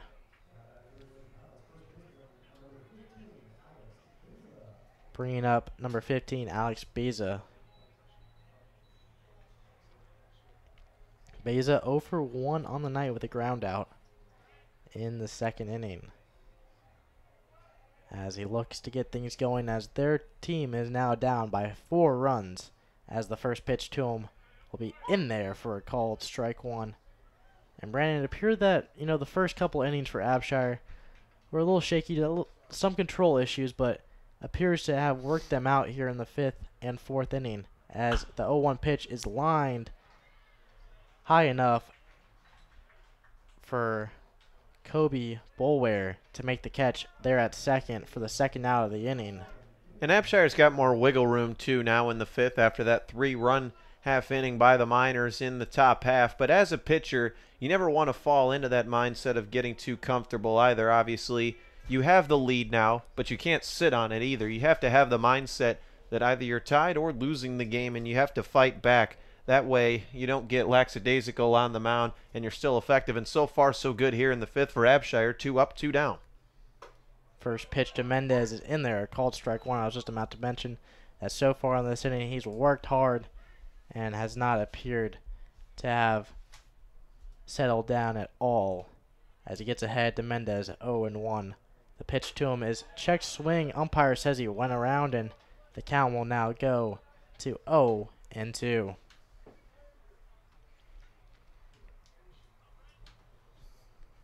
Abshire ready on the mound. Ahead in the count now, 0-2 to Mendez. Mendez 0 for 2 on the day. The 0-2 pitch runs inside, but umpire will say that's strike 3 as Mendez has a word with him.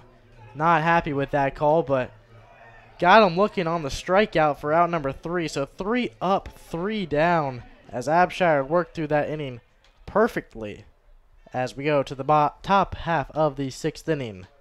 The Miners lead the Pilots 5-1.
Top half of the 6th as the Miners lead this one 5-1.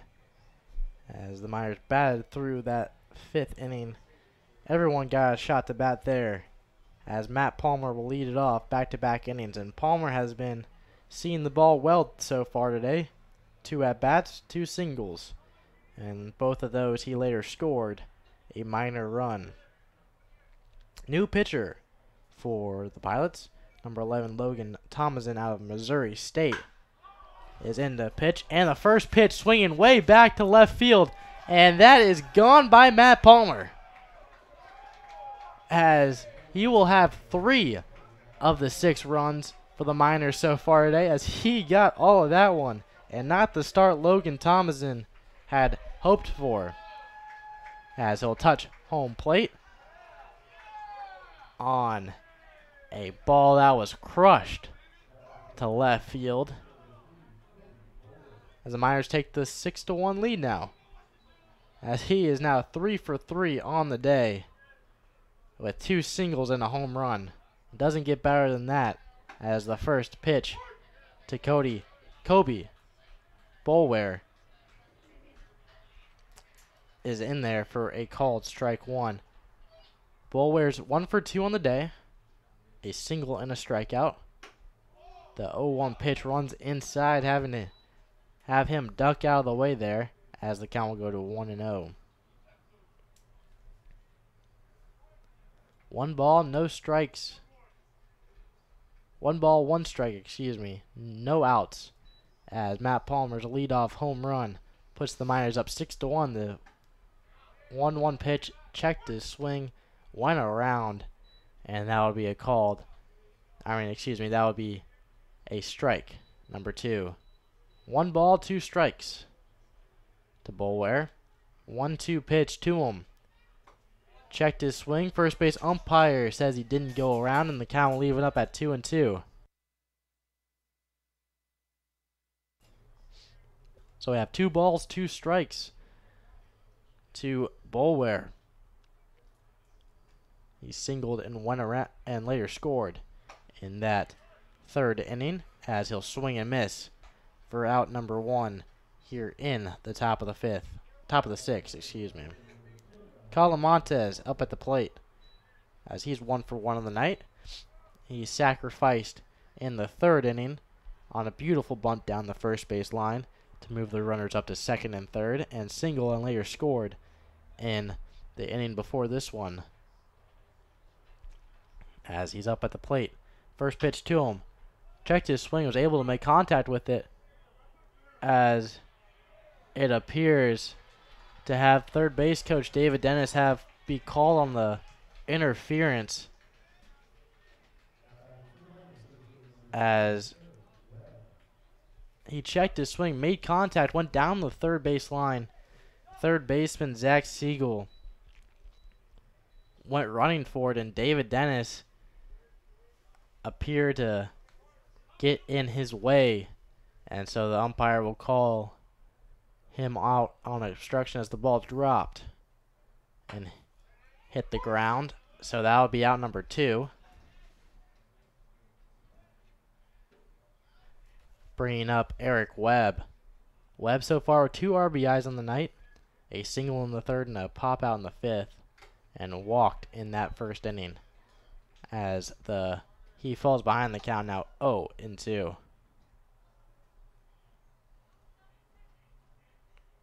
No balls, 2 strikes, 2 outs to Eric Webb. Thomason ready at the plate. Ready on the mound. The 0-2 pitch misses high for ball 1. So Thomason has worked well with some short-term memory loss as the first pitch he threw in this ball game was rocked to left field on a solo shot by Matt Palmer, as that will be fair down the third base line. A line drive that drops and hits the fence, and Eric Webb will have a stand-up double.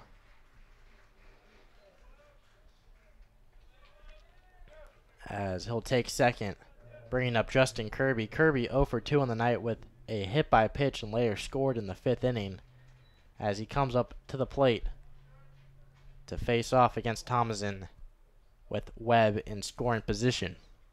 Miners have a 6-1 lead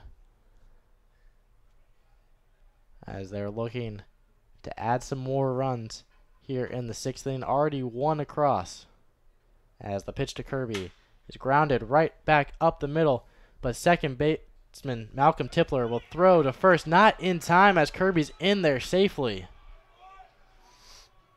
So a little dribbler bounced off the pitcher's mound. Tipler able to field it, but the throw to first is not in time as Justin Kirby will make it on an infield single. Webb will move up 90 feet to third. Aaron Walters at the plate as he already has 3 RBIs on the night, and he could add some more here, as in the 5th inning he had a 2-out bases loaded double to score 3 runs and give the Miners the 5-1 lead, which is now 6-1. Thomason ready on the mound, gets his sign. The first pitch to Walters is in there for a called strike 1.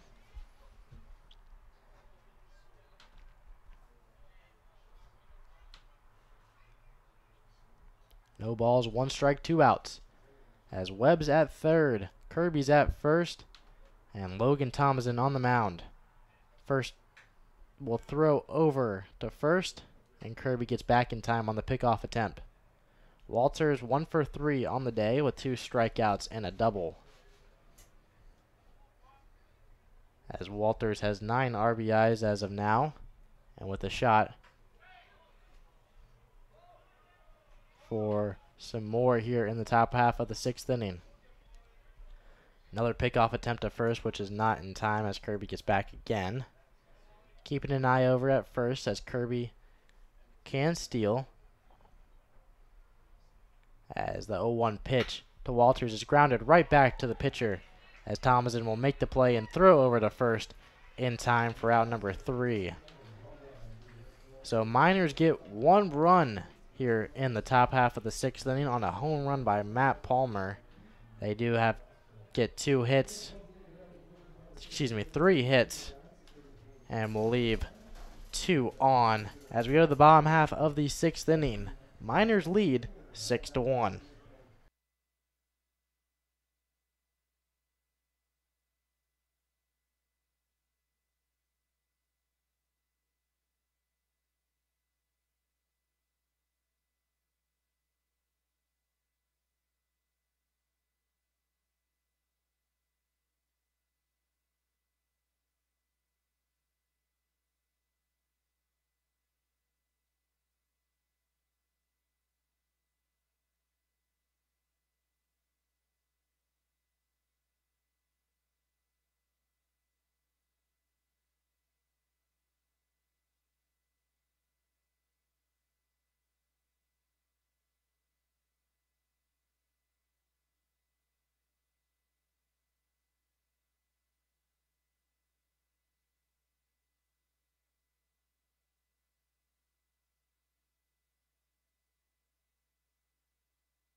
Bottom half of the 6th inning here, as Abshire on the mound for the Miners, as he has set down the last 6 hitters that have come up to the plate. So the 1, 2, and 3 are up in this 6th inning. Malcolm Tipler to lead things off. The first pitch to him will be in there for a called strike 1. Miners have a 6-1 lead in the bottom half of the 6th inning, as the Miners have not really have had a big lead. Lastly was that homestand against the Oilers, was when they had a big win against them, as the count goes to 1-1. 1-1 count to Tipler. Tipler 1 for 1 on the day. The 1-1 pitch is fouled out of play, and the count will go to 1-2. Tipler got walked in the first inning, and then on a pickoff attempt gone bad by Abshire, will take third and then later score on a ground ball deep enough to let him score. Third inning, a single, stole second, and then was caught stealing at third as the 1-2 pitch got him looking for strike 3. So Tipler is down on strikes, as that will be the 6th strikeout for Abshire on the night, as Garrett Spain up at the plate. 0 for 2 on the night with a grounder, which scored Tipler in the first, and a strikeout in the third. First offering to him is in there for a called strike 1.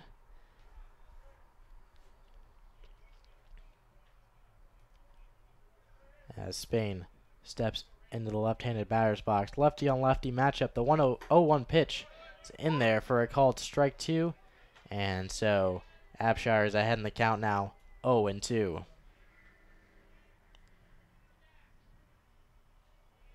No balls, 2 strikes, 1 out.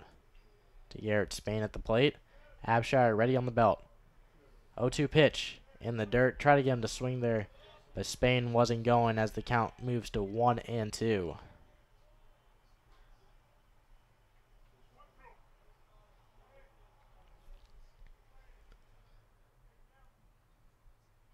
The 1-2 pitch from Abshire will miss right outside. Abshire thought that was strike 3. The infield thought that was strike 3. Ricky Martinez at short gives the, I don't know where that miss looked, as he thought that was strike 3. But the count will even up now at 2-2. The pitch from Abshire was swung on and missed. Excuse me. He will tip it back into Walter's glove, and Walter's unable to make the catch, as that will drop, and so Spain will have an extra life here. 2-2 count, 1 out to Garrett Spain. Abshire with the windup in the pitch. Line that into left field. That's going to drop fair as Spain rounds first and will head for second, as he'll be in there with a stand-up double.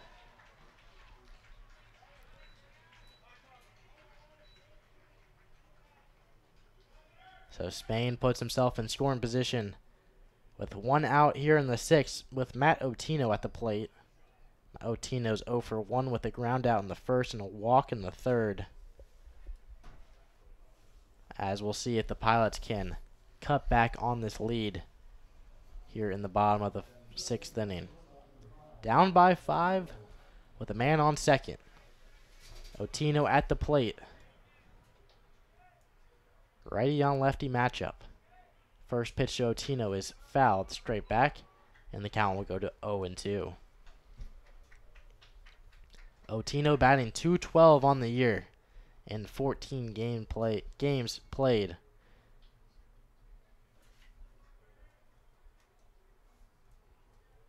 As he will have 6 RBIs on the season. Abshire ready. The 0-1 pitch is swung on and missed for strike 2.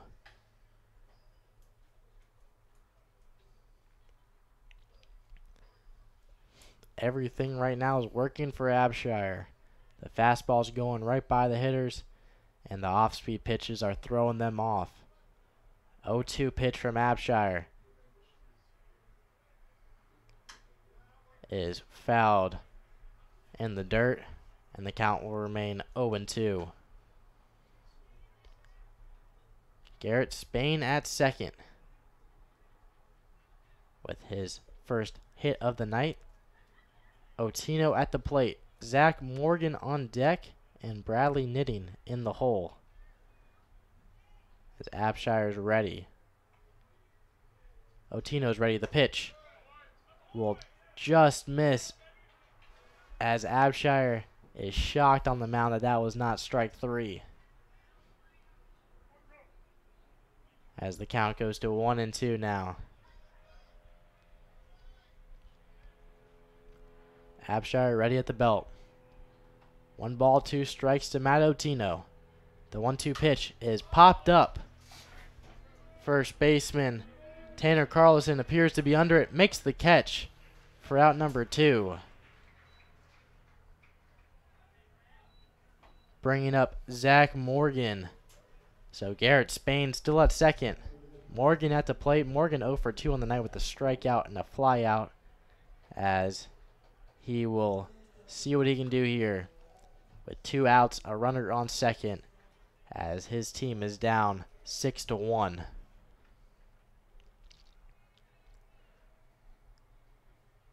Abshire ready.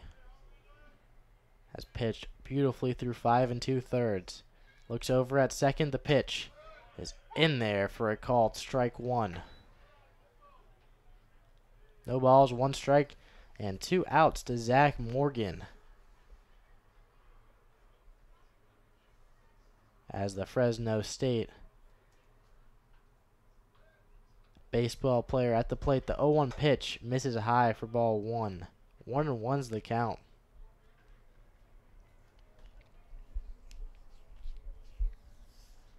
One ball, 1 strike, 2 outs to Zach Morgan. Knitting on deck. 1 for 2 on the day with a double and a strikeout. with Morgan at the plate right now. Abshire looks over at second. The 1-1 pitch is in there for a called strike 2.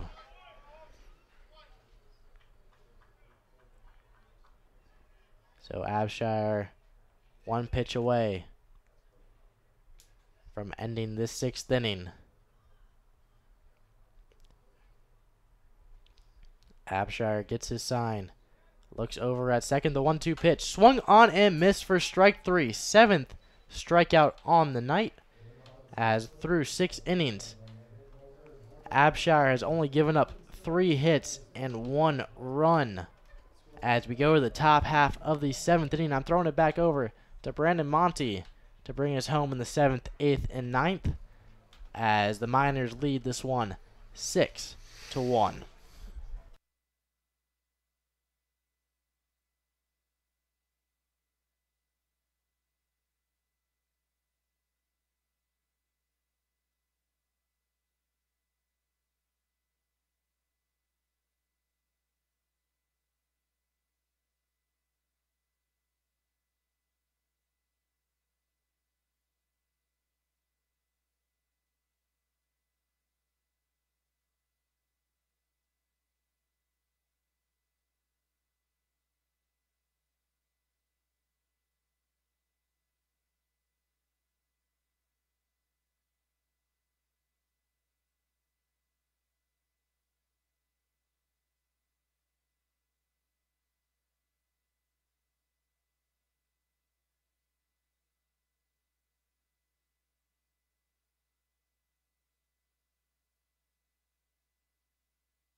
Brandon Monty back with you here in the top half of inning number 7 with the Matsu Miners leading the Anchorage Glacier Pilots 6-1 as the Miners well on their way to snapping a 3-game losing streak as they'll look to add on some more runs here and pad the lead with Tanner Carlson starting things off in the top half of the 7th as he takes a called strike 1 at the knees. Logan Thomason back on the mound for the Pilots after giving up a leadoff home run to start the 6th. Now in his 2nd inning of work, working from the right side of the rubber, goes into the windup, and the 0-1 pitch is on its way. It's a breaking ball that just misses off the inside part of the plate for ball 1. Carlson on the evening 0 for 2 with a couple of flyouts and a walk. Digs back into the box, hitting clean up tonight for the Miners. Thomason ready, goes into the 1-1 offering, and it's popped up high in the air on the infield. Over is the first baseman, Alex Beza, as he settles underneath it and makes the catch for the first out of the inning. The Miners' offense has come alive here tonight after 3 games of struggling at the dish. During their losing streak in the last 3 contests, they've been able to push just 7 runs across the plate total. But tonight they've already got 6 on 10 hits as Cody Huff digs in. He's got 1 of those hits. He's 1 for 3 on the night. First pitch to him as he bunts in front of the plate. The catcher, Jackson O'Boy, scoops it up, throws to first in time as it just beats Huff by about a step. Not a bad bunt there, but not quite out of the range of catcher Jackson O'Boy, who was just inserted into the game this inning for Daniel Mendez. So O'Boy sets him down 2-1 there. If you're marking down on your scoreboard, as Ricky Martinez steps into the box looking to start some 2-out magic here for the Miners in the 7th with Matt Palmer waiting in the on-deck circle. Thomason looks in at O'Boy and steps off the mound. A little miscommunication between the two there on the sign. Thomason making his 4th appearance on the year, a 4.91 ERA as the first pitch to Martinez misses away for a ball, 1-0. Miners lead at 6-1. They've got 6 runs, 10 hits, and 1 error on the evening. Just 1 run, 3 hits, no errors for the Anchorage Glacier Pilots as Thomason goes into his bouncy windup, and the 1-0 pitch is a breaking ball that drops in on the low part of the plate for a called strike 1. Thomason ready, the 6'2 right-hander from Missouri State deals 1-1, and it's an off-speed pitch that's just fouled off the catcher Jackson O'Boy there, as Martinez was out in front of that pitch, a little off balance as well. He's down in the count now, 1-2, nobody on, 2 down.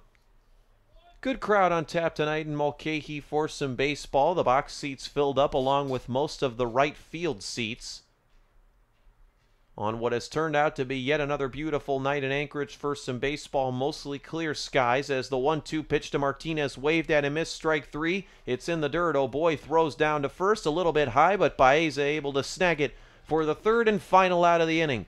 Miners go 1-2-3 in the top of inning number 7. It's stretch time here in Anchorage, with the Valley's finest still leading the Pilots 6-1.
Five, 6, 7 coming up for the Anchorage Glacier Pilots in the home half of the 7th as a new pitcher toes the slab for the Miners. It'll be right-hander Owen Lamont. Starter Randy Abshire's night is done, but it was an impressive outing once again for the left-hander as he goes 6 innings, giving up just 3 hits and 1 run with 7 punch-outs, as well as the left-hander from Chula Vista, California, is in line for his 2nd victory of the season. We'll see if the Miners bullpen can hold it down here. It starts with Owen Lamont, the right-hander from Herndon, Virginia, as the 6'3", 210-pound hurler from Georgetown toes the slab, and the first pitch to Bradley Knighting is in on the inside part of the plate for a called strike 1. Lamont making his ABL leading 9th appearance out of the pen on the year. No decisions, 2.57 ERA in 7 innings of work. The 0-1 pitch on the way to Knighting misses away for ball 1. Lamont has allowed 7 hits on the year, 3 runs, 2 of them earned, 7 strikeouts, 3 walks. Opponents hitting .269 against him. The 1-1 pitch on the way is lined hard to right center field. Webb dives full extension, but he can't get it as it skips past him towards the wall. It's picked up by Justin Kirby out in right field, but not before Bradley Knighting trots into second base with a double. So Knighting gets his 2nd 2-bagger on the evening. He had just 1 coming into the ball game. 2 for 3 now as the Pilots get the leadoff man aboard to start the home half of the 7th, and E.J. Andrews is coming up to the plate. There is some action going on in the Miners bullpen out in the left field corner. They still lead this one 6-1 as Owen Lamont looks to shake off a leadoff double here and get the Miners out of trouble. E.J. Andrews stepping into the box, 0 for 2 on the night. Fielder's choice, his first time around, on a strikeout in his last plate appearance. The first pitch to him bounces off of Aaron Walters to the backstop. I'm not sure what that hit off of. I think it was one of his leg guards as it ricocheted off of him, took a weird bounce over to the left side. It skipped away from him as the first pitch misses just a bit low and away for a ball, 1-0. And in the meantime, Bradley Knighting able to advance 90 feet on the passed ball. So a runner on third now with nobody out. Miners still lead at 6-1. The third time on the night that the Pilots have got a runner on third with nobody down, and they converted it into a run in just one of their first 2 times. Lamont working from the right side of the rubber, deals 1-0, and it just misses outside for ball 2. And these pitchers and hitters have been a little frustrated with the strike zone tonight. I don't think they feel it's as consistent as it should be, as Lamont now down in the count 2-0. He deals, and it's lined straight back at us in the press box, and I hope you're awake over there, Nick. Yeah, that literally hit right underneath us. You see, I don't know about these windows. That's the thing. That was the thing that scared me, because I don't know if a ball has ever come up and hit these windows. Well, we're safe for now. It didn't hit us as the 2-1 pitch is fouled to the right side, and that one will drift out of play. That one woke you up a little there. I think you got it to jump. Yeah, I mean, it wasn't just a bit there. It wasn't really the ball. It was more of the sound it made off the wall. It was a hard hit ball straight back at us. The count now 2-2 to Andrews. Nobody down. Runner at third. The 2-2 just misses outside. A good chase pitch there, but Andrews showing good discipline to lay it off. 3-2 now is the count. As a battle brewing here, the 7th pitch of the at-bat coming up between Lamont and Andrews as a 3-2 is on its way, and it misses for ball 4.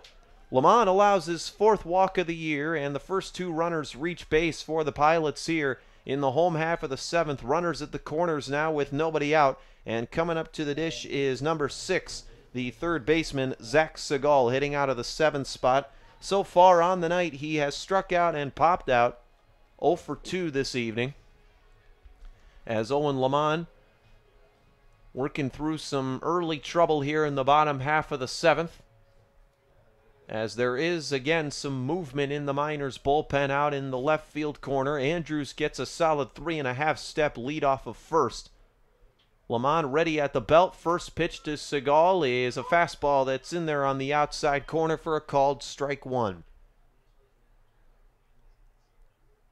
Lamont gave up no runs in his first 5 outings of the year, but has allowed 3 over his last 3 outings, so looking to get back on track as the 0-1 pitch misses in the dirt. Good block by Walters there. 1-1 now the count. Lamont's father played baseball at James Madison University, the home of the Dukes. That is in Virginia.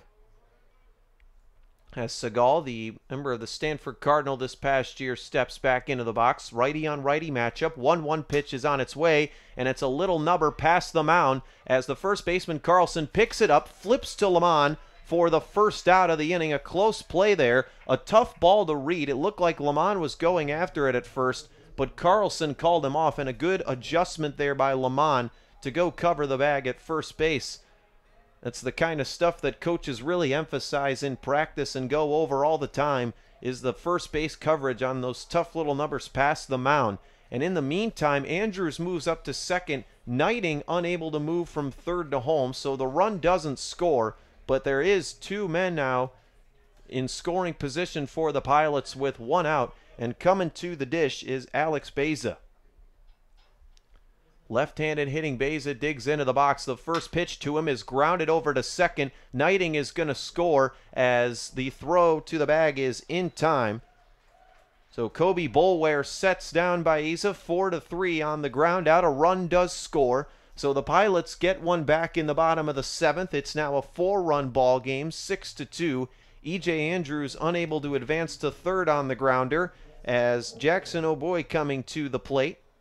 I wonder how many times he gets puns about his last name.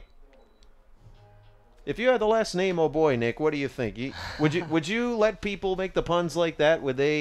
Or would you get annoyed with it after a while? It just depends on the quality of the joke. If it's the same "oh boy" joke over and over, you end up getting kind of tired of it. But if someone throws me a good one, then I might enjoy it every once in a while. I suppose so. As a quick timeout here, as a boy making his first appearance of the year for the Pilots. First at bat, he was subbed in last inning for Daniel Mendez as a defensive substitution at catcher.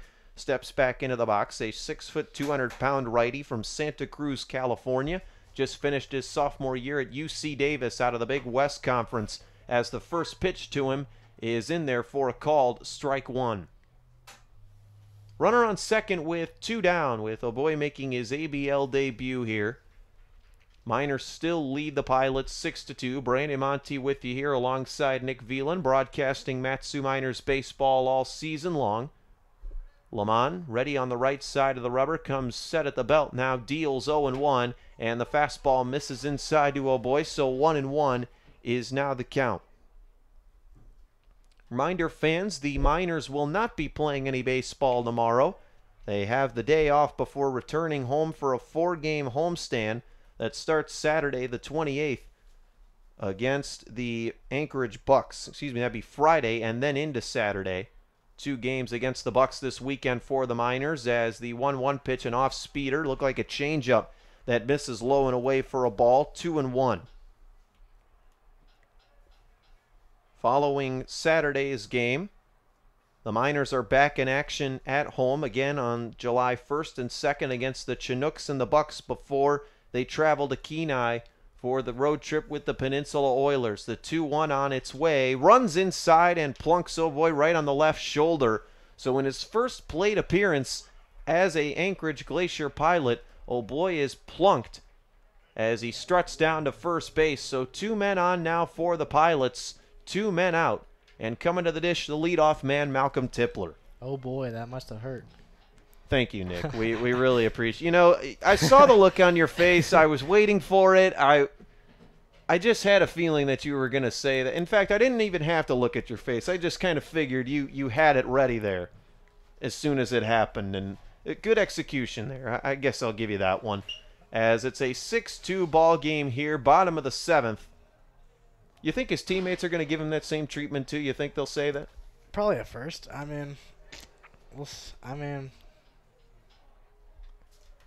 It's, it's a clubhouse atmosphere, so anything really goes.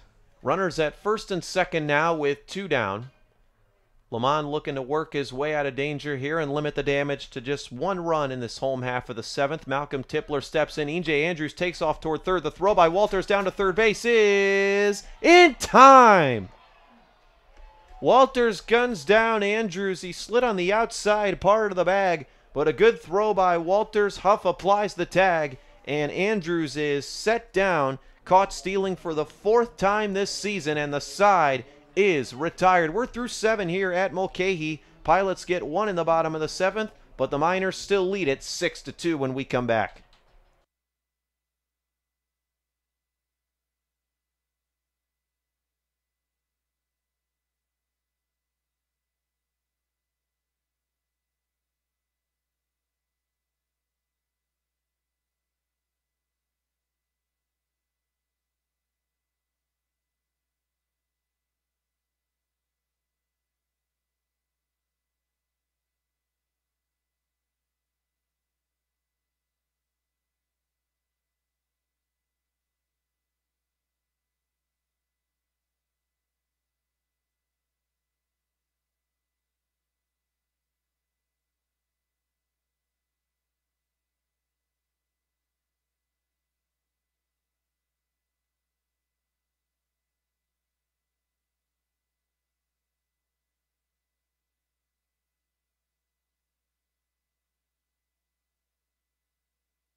7, 8, 9 coming up for the Matsu Miners here in the top half of inning number 8. And the red-hot Matt Palmer, who's already left the yard once today, digs in, and he lines one to third, but it's right at Zach Segal. Unlucky placement there for Palmer as he's set down for the first time today. But I think he'll be pretty happy with what he's done on the night thus far. 3 hits, including his first homer as a Miner. As the newbie Kobe Boulware steps into the box, he singled his first time aboard, but has struck out in his last 2 plate appearances. Looking for hit number 2 on the night. Logan Thomason back out on the mound for the Pilots. As Thomason goes into his motion, first pitch to the second baseman. Boulware is inside for ball 1. Boulware, mostly a middle infielder. His primary position is second. Started his collegiate career with the Horned Frogs at TCU. Transferred to Arkansas, just finished his sophomore year. Thomason goes into his motion. The 1-0 pitch, a breaking ball that drops in on the inside part of the plate for strike 1. Miners lead this one 6-2 as they are 2 innings away from putting the finishing touches on their 11th victory of the season. Boulware digs back into the box. Thomason ready. The 1-1 pitch on its way is chopped foul off the third base side, just past third base coach David Dennis. So 1-2 now the count to Kobe Boulware. A win tonight would put the Miners at an even slate on the road this year, trying to improve to 5-5 away from Herman Brothers Field. The Miners currently tied for third in the Alaska Baseball League in runs per game. They've got 83 of them on the season, 4.61 scored per game on the year. Kobe Boulware is ready. Thomason goes into his motion. The 1-2 pitch is chopped foul behind us off the screen. And Thomason making a little bit of an adjustment there in his motion. He delayed his leg kick a little bit, perhaps trying to throw Boulware off his rhythm. An interesting tactic there by Thomason, extending the speed of his motion by about a second as he leans in and gets his sign from Jackson O'Boy. Goes into his motion again. 1-2 on its way, is in the dirt for a ball. 2-2. Boulware at the dish. Colin Montez is in the on-deck circle. The 7, 8, 9 part of the Miners lineup has done a really good job tonight. They've instigated the offense for the most part. Palmer's got 3 hits, and Boulware and Montez each have 1 apiece as the 2-2 is again in the dirt and takes a high bounce to the backstop, deflecting off the catcher. So a full count now for Boulware, looking to reach base for the second time this evening. Wind has died down a bit here at Mulcahy, dropping to around 7 miles an hour. Temperature in the upper 60s. As we just hit the 9:30 mark here in Alaska as the 3-2 is fouled again towards the Miners dugout on the third base side. So we'll do it again. Full count. 7th pitch of the at-bat coming up between Kobe Boulware and Logan Thomason. Thomason comes set, shakes off one sign from old boy. Now he's got what he likes. The 3-2 is on its way, and Boulware lays off for ball 4. So for the second time today, the Miners' second baseman reaches base. There's a runner at first now with 1 man out, and stepping to the plate is Colin Montez.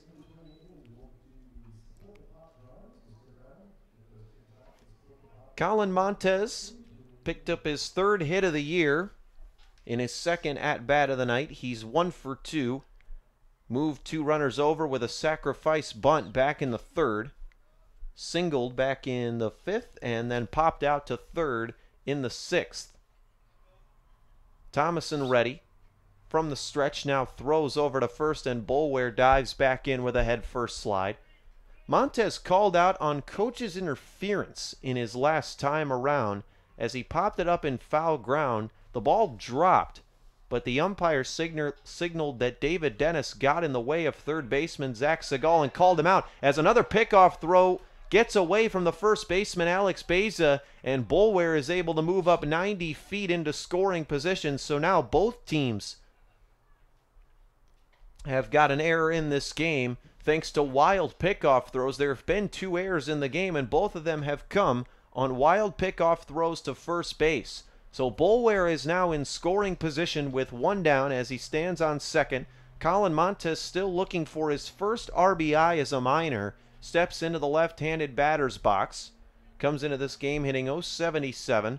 He's ready. The pitch to him is waved at and missed for strike one. So 0-1 now the count to the left-handed hitter from Marysville, Washington, and Washington State University.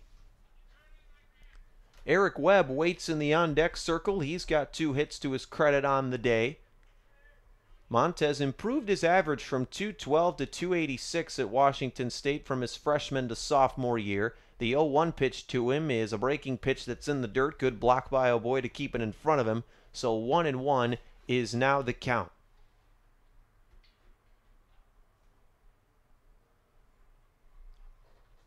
Thomason looks to recollect himself on the mound here, working deliberately, trying to work his way out of trouble. Other action going on in the ABL. Top of the 9th in Chugiak. The Anchorage Bucks on their way to winning their 14th game of the year. They lead the Chinooks 7-4. Again, that one in the top half of the 9th as the 1-1 pitch is ripped down the right field line, but just foul as it drifted just to the right of the right field foul line. So Montez will dig in again in a 1-2 count. If both of these games stand, the Bucks will improve to 14-5, but will still have just a 3-game lead on the Miners. If the Valley's Finest are able to close out this one as they lead it 6-2, the Pilots will drop to 9-9 and would sit 4.5 games out of first and a game and a half out of the Miners for second place as Thomason steps off the mound to keep Boulware honest over at second base. Montez digs back in, 1-2 count, runner at second, 1 out. Boulware gets a good lead off a second as the 1-2, a breaking pitch that just misses off the outside part of the plate, and you can see Thomason shake his glove a little bit and give a smile to his catcher there, as again, these pitchers and hitters have both been pretty frustrated with the way the strike zone has looked tonight. We've seen plenty of pitches in that same spot just off the outside corner called for a strike, and some that apparently have missed. 2-2 is on its way to Montez. It's waved at and missed for strike 3, but the ball gets away from Jackson O'Boy, so Kobe Boulware will advance to third base, and Colin Montez struts down to first on the drop third. So runners at the corners now with 1 out. Montez catches a break. Boulware moves up 90 feet, and Eric Webb is coming to the dish. Webb's already got 2 RBIs on the night, 17 of them on the season, and looking for more. Boulware gets the instructions from third base coach David Dennis. Montez gets his lead from first. Righty on righty matchup. First pitch to Webb is hit high in the air, about a mile up in foul ground on the third base side, and this one will get out of play into the seats just above the Miners dugout on the third base side. Strike 1. Webb 2 for 3 on the night, walked to lead off the ball game, singled in 2 in the third, the first 2 runs of the game for that matter. The first 2 runs for the Miners. He popped out to first in the 5th and doubled in the 6th. Webb steps back in. Thomason ready from the stretch. Working deliberately, the 0-1 is a breaking ball that is waved at and missed by Webb. He was out in front of that one. Was thinking fastball from the looks of it. 0-2 now the count. Webb second in the ABL in runs scored, third in average, first in RBIs, and second in stolen bases. He entered tonight 3 for 13 against the Pilots on the year as Thomason throws over to first and Montez is back in safely with a head-first slide.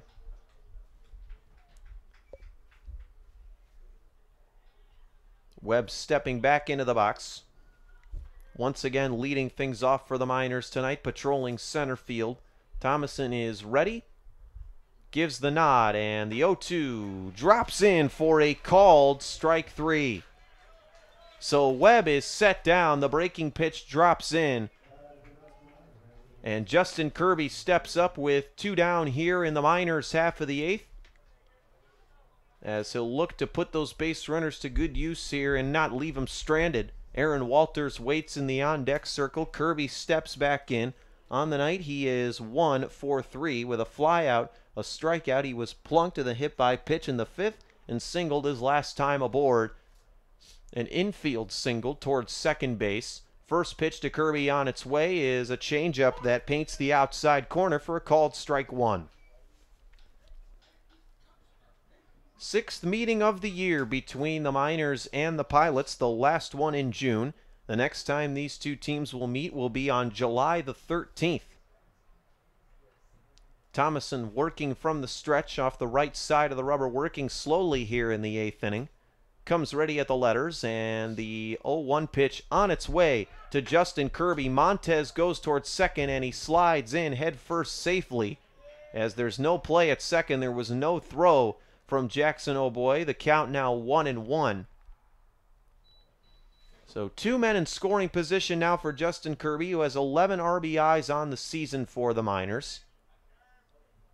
That's good for second on the team.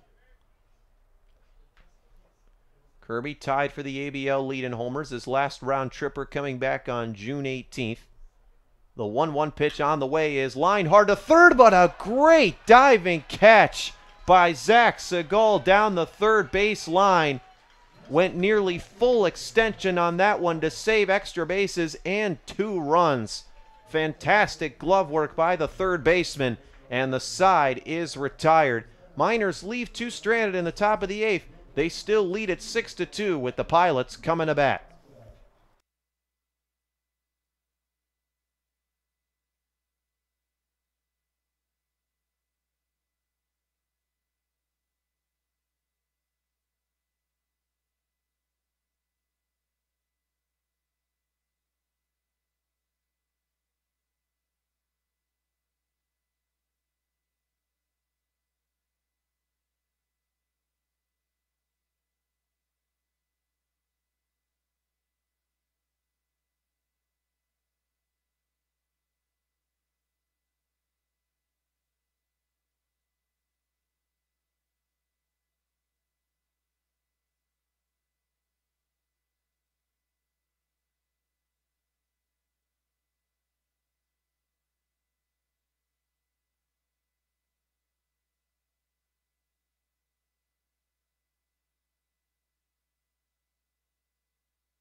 New pitcher on the mound for the Miners here as we enter the bottom half of inning number 8. It'll be right-hander Grant Sloan coming in on the setup role. Looking to go 1-2-3 here and move the Miners into the 9th up 4. Sloan 1-2 on the year, a 5.40 ERA in 5 innings of work. This is appearance number 6 for the 6'4 right-hander from Zionsville, Indiana, and the University of Indiana, as his first pitch to Malcolm Tipler misses for ball 1. Tipler's at bat cut short in the bottom of the 7th off a caught stealing by E.J. Andrews at third base. The 1-0 from Sloan, a fastball in this one, catches the outside part of the plate for a called strike 1.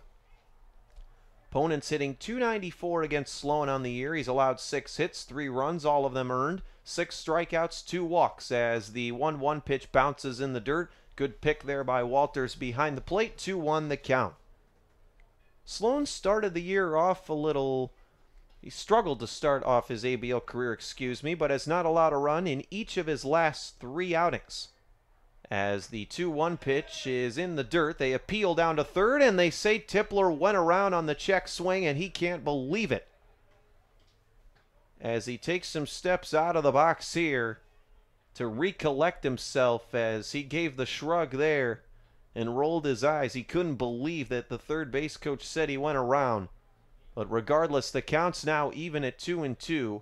Sloan back into his motion, 2-2 on the way. Breaking pitch is called strike on the outside part of the plate, and Sloan gave a hand gesture to the third base umpire after that play. He stuck his hand out in the air in the direction of the third base umpire, because on the last pitch said he went around. So Tipler clearly frustrated with that at bat as he set down on strikes for the first out of the inning, the 7th punch out of the year for Sloan, as the first pitch to Garrett Spain misses off the outside corner for ball 1. And the home plate umpire had some words for Tipler after that one as well. Sloan back into his motion. 1-0 is on the way, and it misses low to Spain, so 2-0 is now the count. As you can see, the frustration starting to build up for some of these Glacier Pilot hitters here. They're down 6-2 in the bottom of the 8th. Miners well on their way to picking up their 11th victory of the season as Spain lines one hard to the left side, foul over towards the batting cage on the left field side. Remember, folks, a foul ball can do some serious damage to your car. You can always stop in and see the folks at the Valley's locally owned and operated Napa Auto Parts, as the 2-2 pitch to Spain is fouled off to the left side over in the parking lot. Remember, folks, those Napa Auto Parts are located in Big Lake, Palmer, and Wasilla. For more information, visit www.napaalaska.com. Sloan ready, goes right into his motion. 2-2 is on its way, and it's fouled just off the third base dugout. As look out over there, always got to stay in the game. Always got to pay attention for those hard-hit foul balls, as that went just over the head of the Miners players and deflected off their dugout. A hard-hit ball, too, a line drive. Always got to pay attention, as the 2-2 once again to Spain is in the dirt, so the counts run full here, 3-2.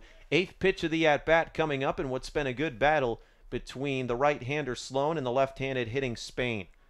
On the night, Spain has doubled, grounded in a run, and struck out as a 3-2 misses for ball 4 and gets to the backstop. So Spain reaches base for the 2nd consecutive plate appearance. And coming up to the dish is the number 3 hitting shortstop Matt Ottino, as Aaron Walters goes to have a chat with Sloaney on the mound. A runner on first with 1 down here, 6-2 ball game. Miners have still got some wiggle room here. They allowed a run in the bottom of the 7th as Owen Lamont came in out of the pen, as the back end of this Miners bullpen looks to shut things down here and pick up their 4th win in 6 games this year against the Pilots. Sloan working from the stretch, comes ready at the belt. First pitch to Ottino on the way. A breaking ball drops in for a called strike, and Ottino shifted out of the way of that one, almost stepped out of the batter's box, but the pitch ended up going right over the plate on the level of his knees there. Interesting pitch there. So 0-1 in the count as it's on its way, and a check swing. They appeal down to first, and apparently Ottino did not go around. And see, that one looked like he definitely went around there. See, the first and third plate base umpires, they might have a different definition of what a swing is. There still isn't a confirmed definition of it. Runner goes. 1-1 pitch is a called strike as Garrett Spain slides into second safely. Spain now has 4 stolen bases on the year in 5 attempts, and the Pilots have a man in scoring position with 1 out. 1-2 count to Matt Ottino. Sloan working quickly here as he comes set, towing the slab from the middle of the rubber. The 1-2 pitch. Spain takes off again as it's a short grounder. Ricky Martinez up with it, throws to first, and it beats Ottino at the bag by about a step for the 2nd out of the inning. And in the meantime, Garrett Spain advances another 90 feet to third base.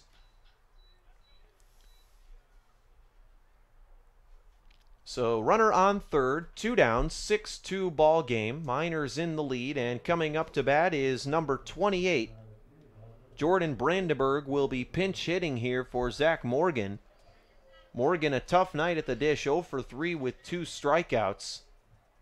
As Brandenburg digs in. Now hitting in the cleanup spot. First pitch to him off speeder as he was way out in front of that one. 0-1 the count. Brandenburg in his 14th game of the year now, subbing in as a .238 hitter. 7 RBIs to his credit on the year thus far. As he awaits the 0-1 pitch, and it's in the dirt. It bounces away from Walters, and that's going to allow Garrett Spain to score. So for the second straight inning, the Pilots put up a run. 6-3 now our score.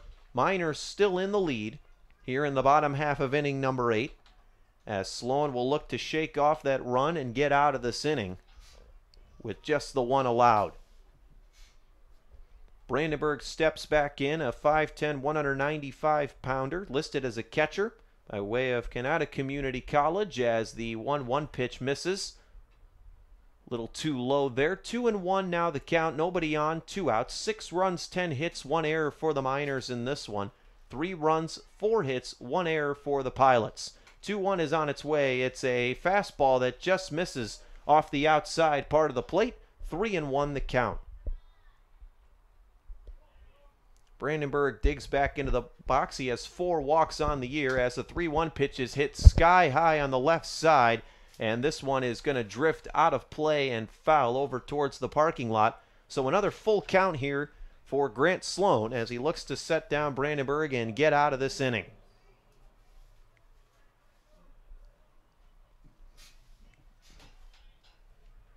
Sloan back out on the rubber. Umpire signals full count. From the windup, 3-2 on its way is waved at and missed for strike 3. They say it's a drop third strike. Walters throws down to first for out number 3, and the side is retired. We are through 8 innings here at Mulcahy. Pilots pick up another run, but the Miners still lead it 6-3. The Valley's finest are coming to bat in the top of the 9th.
We're in the 9th here at Mulcahy Stadium. 6-3 the score in favor of the Miners. A couple changes for the Glacier Pilots here as the Miners are set to bat in the top half of this 9th inning. Left fielder is now Jordan Brandenburg, and coming in from left field to pitch is number 31, E.J. Andrews, who was in the starting lineup today batting for the Glacier Pilots, but will now take control on the mound here. It's his first appearance on the mound on the year. the 6'1", 195-pound righty by way of Fresno State and Long Beach, California, steps out on the mound for his first appearance on the hill, and he'll face the heart of this minor order as the first pitch to Aaron Walters is a fastball that's in there for a called strike one.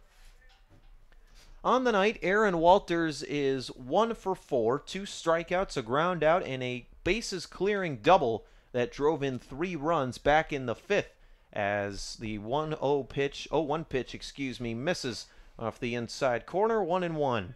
Andrews working from the windup goes into his motion. 1-1 pitch is on its way, and it's hit high in the air and foul. And this one's going to drift out of play behind us in the press box here behind home plate. So 1-2 now the count to Aaron Walters, who has hit now in 5 of his last 6 games. Andrews comes set. 1-2 pitch on the way. A fastball at about eye level. Missing upstairs. 2-2.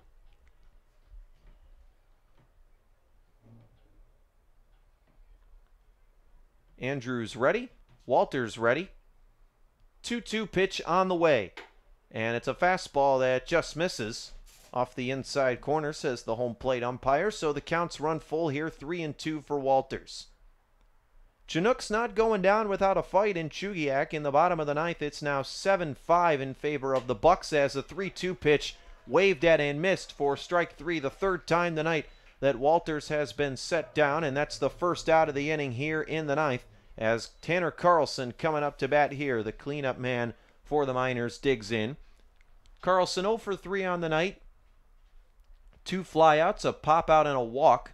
Popped out to first back in the 7th inning. He'll get a crack at it here in the top of the 9th. We've got 2 relievers warming up in the Miners bullpen as the first pitch is hit high in the air out towards shallow right field as the right fielder calls off the second baseman Malcolm Tipler. That'll be Bradley Knighting who camps underneath it and makes the catch for out number 2. So Carlson set down on 1 pitch, and Cody Huff stepping up to bat here for the Miners with nobody on and 2 down in the top half of inning number 9. 6-3 the score here, top of the 9th inning, nobody on and 2 down. And we have a final score now in the bottom of the 9th at Chugiak as their rally in the 9th wasn't enough as the Bucks win it 7-5 as Cody Huff fouls a first pitch over the press box out of play. With that victory, the Bucks now improve to 14-5, and as of this moment, sit 3.5 games ahead of the Miners for first in the ABL as the 0-1 pitch misses upstairs and bounces off the catcher's glove of Jackson O'Boy for ball 1. But if the score stands through the 9th inning, the Miners will stay within 3 of the Bucks heading into this small 2-game weekend series as the 1-1 pitch, a fastball that just misses off the outer half of the plate. 2-1 is the count. With the loss, the Chinooks now fall to 6-13 as their struggles continue. They currently sit at 5th in the Alaska Baseball League as the 2-1 is popped high in the air, third base side. It's in foul ground. Zach Segal is underneath it, makes the catch, and the side is retired. Miners go 1-2-3 in the top of the 9th. As they look to close it out here, they're up 6-3. Pilots coming to bat in the bottom half of inning number 9.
Bottom of the ninth here at Mulcahy Stadium. The Miners lead at 6-3, looking to put the finishing touches on their 11th victory of the year and 4th this year against the Pilots. And we've got some changes for Tyler LeBrun's squad. First, from a defensive standpoint, Caden Hogan is now in the ball game for Ricky Martinez at shortstop, and a new pitcher on the mound here to try to close things down. It'll be a save situation for right-hander Jacob McNary. McNary, a 6'2", 192-pound reliever, has established himself as the closer for this Miners squad this year. No decisions, 0 ERA in 7 innings of work. The ABL leader in saves with 3 of them on the year in 3 attempts. It's his 7th appearance on the year. Opponents hitting 167 against him. He's allowed 4 hits, no runs, 7 strikeouts, and 1 walk to his credit. He's been very sharp in 9th innings this year for the Miners. Coming up to bat for the Glacier Pilots will be Bradley Knighting. He'll lead things off. He'll be followed by Jordan Brandenburg and Zach Segal. The first pitch to Knighting is tipped into the catcher's mitt for strike 1. McNary's got a fastball that tops out in the high 80s to low 90s, as he has not allowed a walk in either of his last 4 outings, as well as a good start here to Bradley Knighting. He's dropped 2 straight in for strikes. As the 0-1 pitch, a fastball in the inside corner for a called strike 2, as the 0-2's on its way, and Knighting just got a piece of it off catcher Aaron Walters, so we'll do it again at 0-2. Knighting on the night has doubled twice and struck out. 2 for 3 on the evening as McNary looks to set him down. Goes into the windup. 0-2 on its way. Misses inside for a ball. 1-2. McNary didn't give up a hit back on June 19th. Set him down 1-2-3. Looks for another solid outing here to try to send the Miners home with a victory. 1-2 pitch on the way is hit high in the air out towards left field, but drifting to his right is Colin Montez. Battles the son of it, but camps underneath it and makes the catch for out number 1. So McNary gets the first man of the inning here, and coming up to bat, is E.J. Andrews, who came in to pitch in the top half of inning number 9. Pitched a scoreless inning in his first appearance on the mound in the year, and now we'll see what he can do with the bat. So nobody on, and the leadoff man set down. Miners 2 outs away from snapping this 3-game losing streak and ending the road trip with a W. McNary from the windup. First pitch to Andrews is grounded hard towards short, and it's past Caden Hogan, out of the range of the shortstop there for a base hit. So E.J. Andrews is aboard for the 2nd straight at-bat, his first hit on the day, and the Pilots have a runner with 1 down. And coming to the dish will be number 16, George Mendozona, a pinch hitter. Mendozona, a 5'11", 187-pound redshirt sophomore from Oregon State University by way of Redmond, Oregon, batting from the left side against McNary.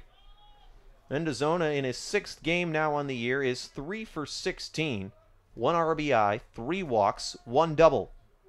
Digs into the box. McNary leans in, gets his sign from catcher Aaron Walters. The first pitch on the way is waved at and missed for strike 1.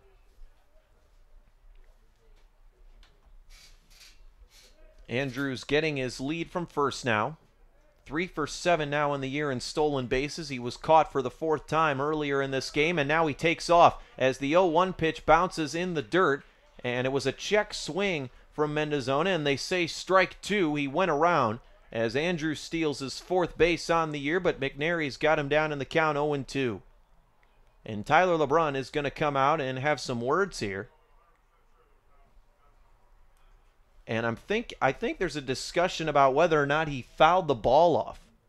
I think that's what they're arguing.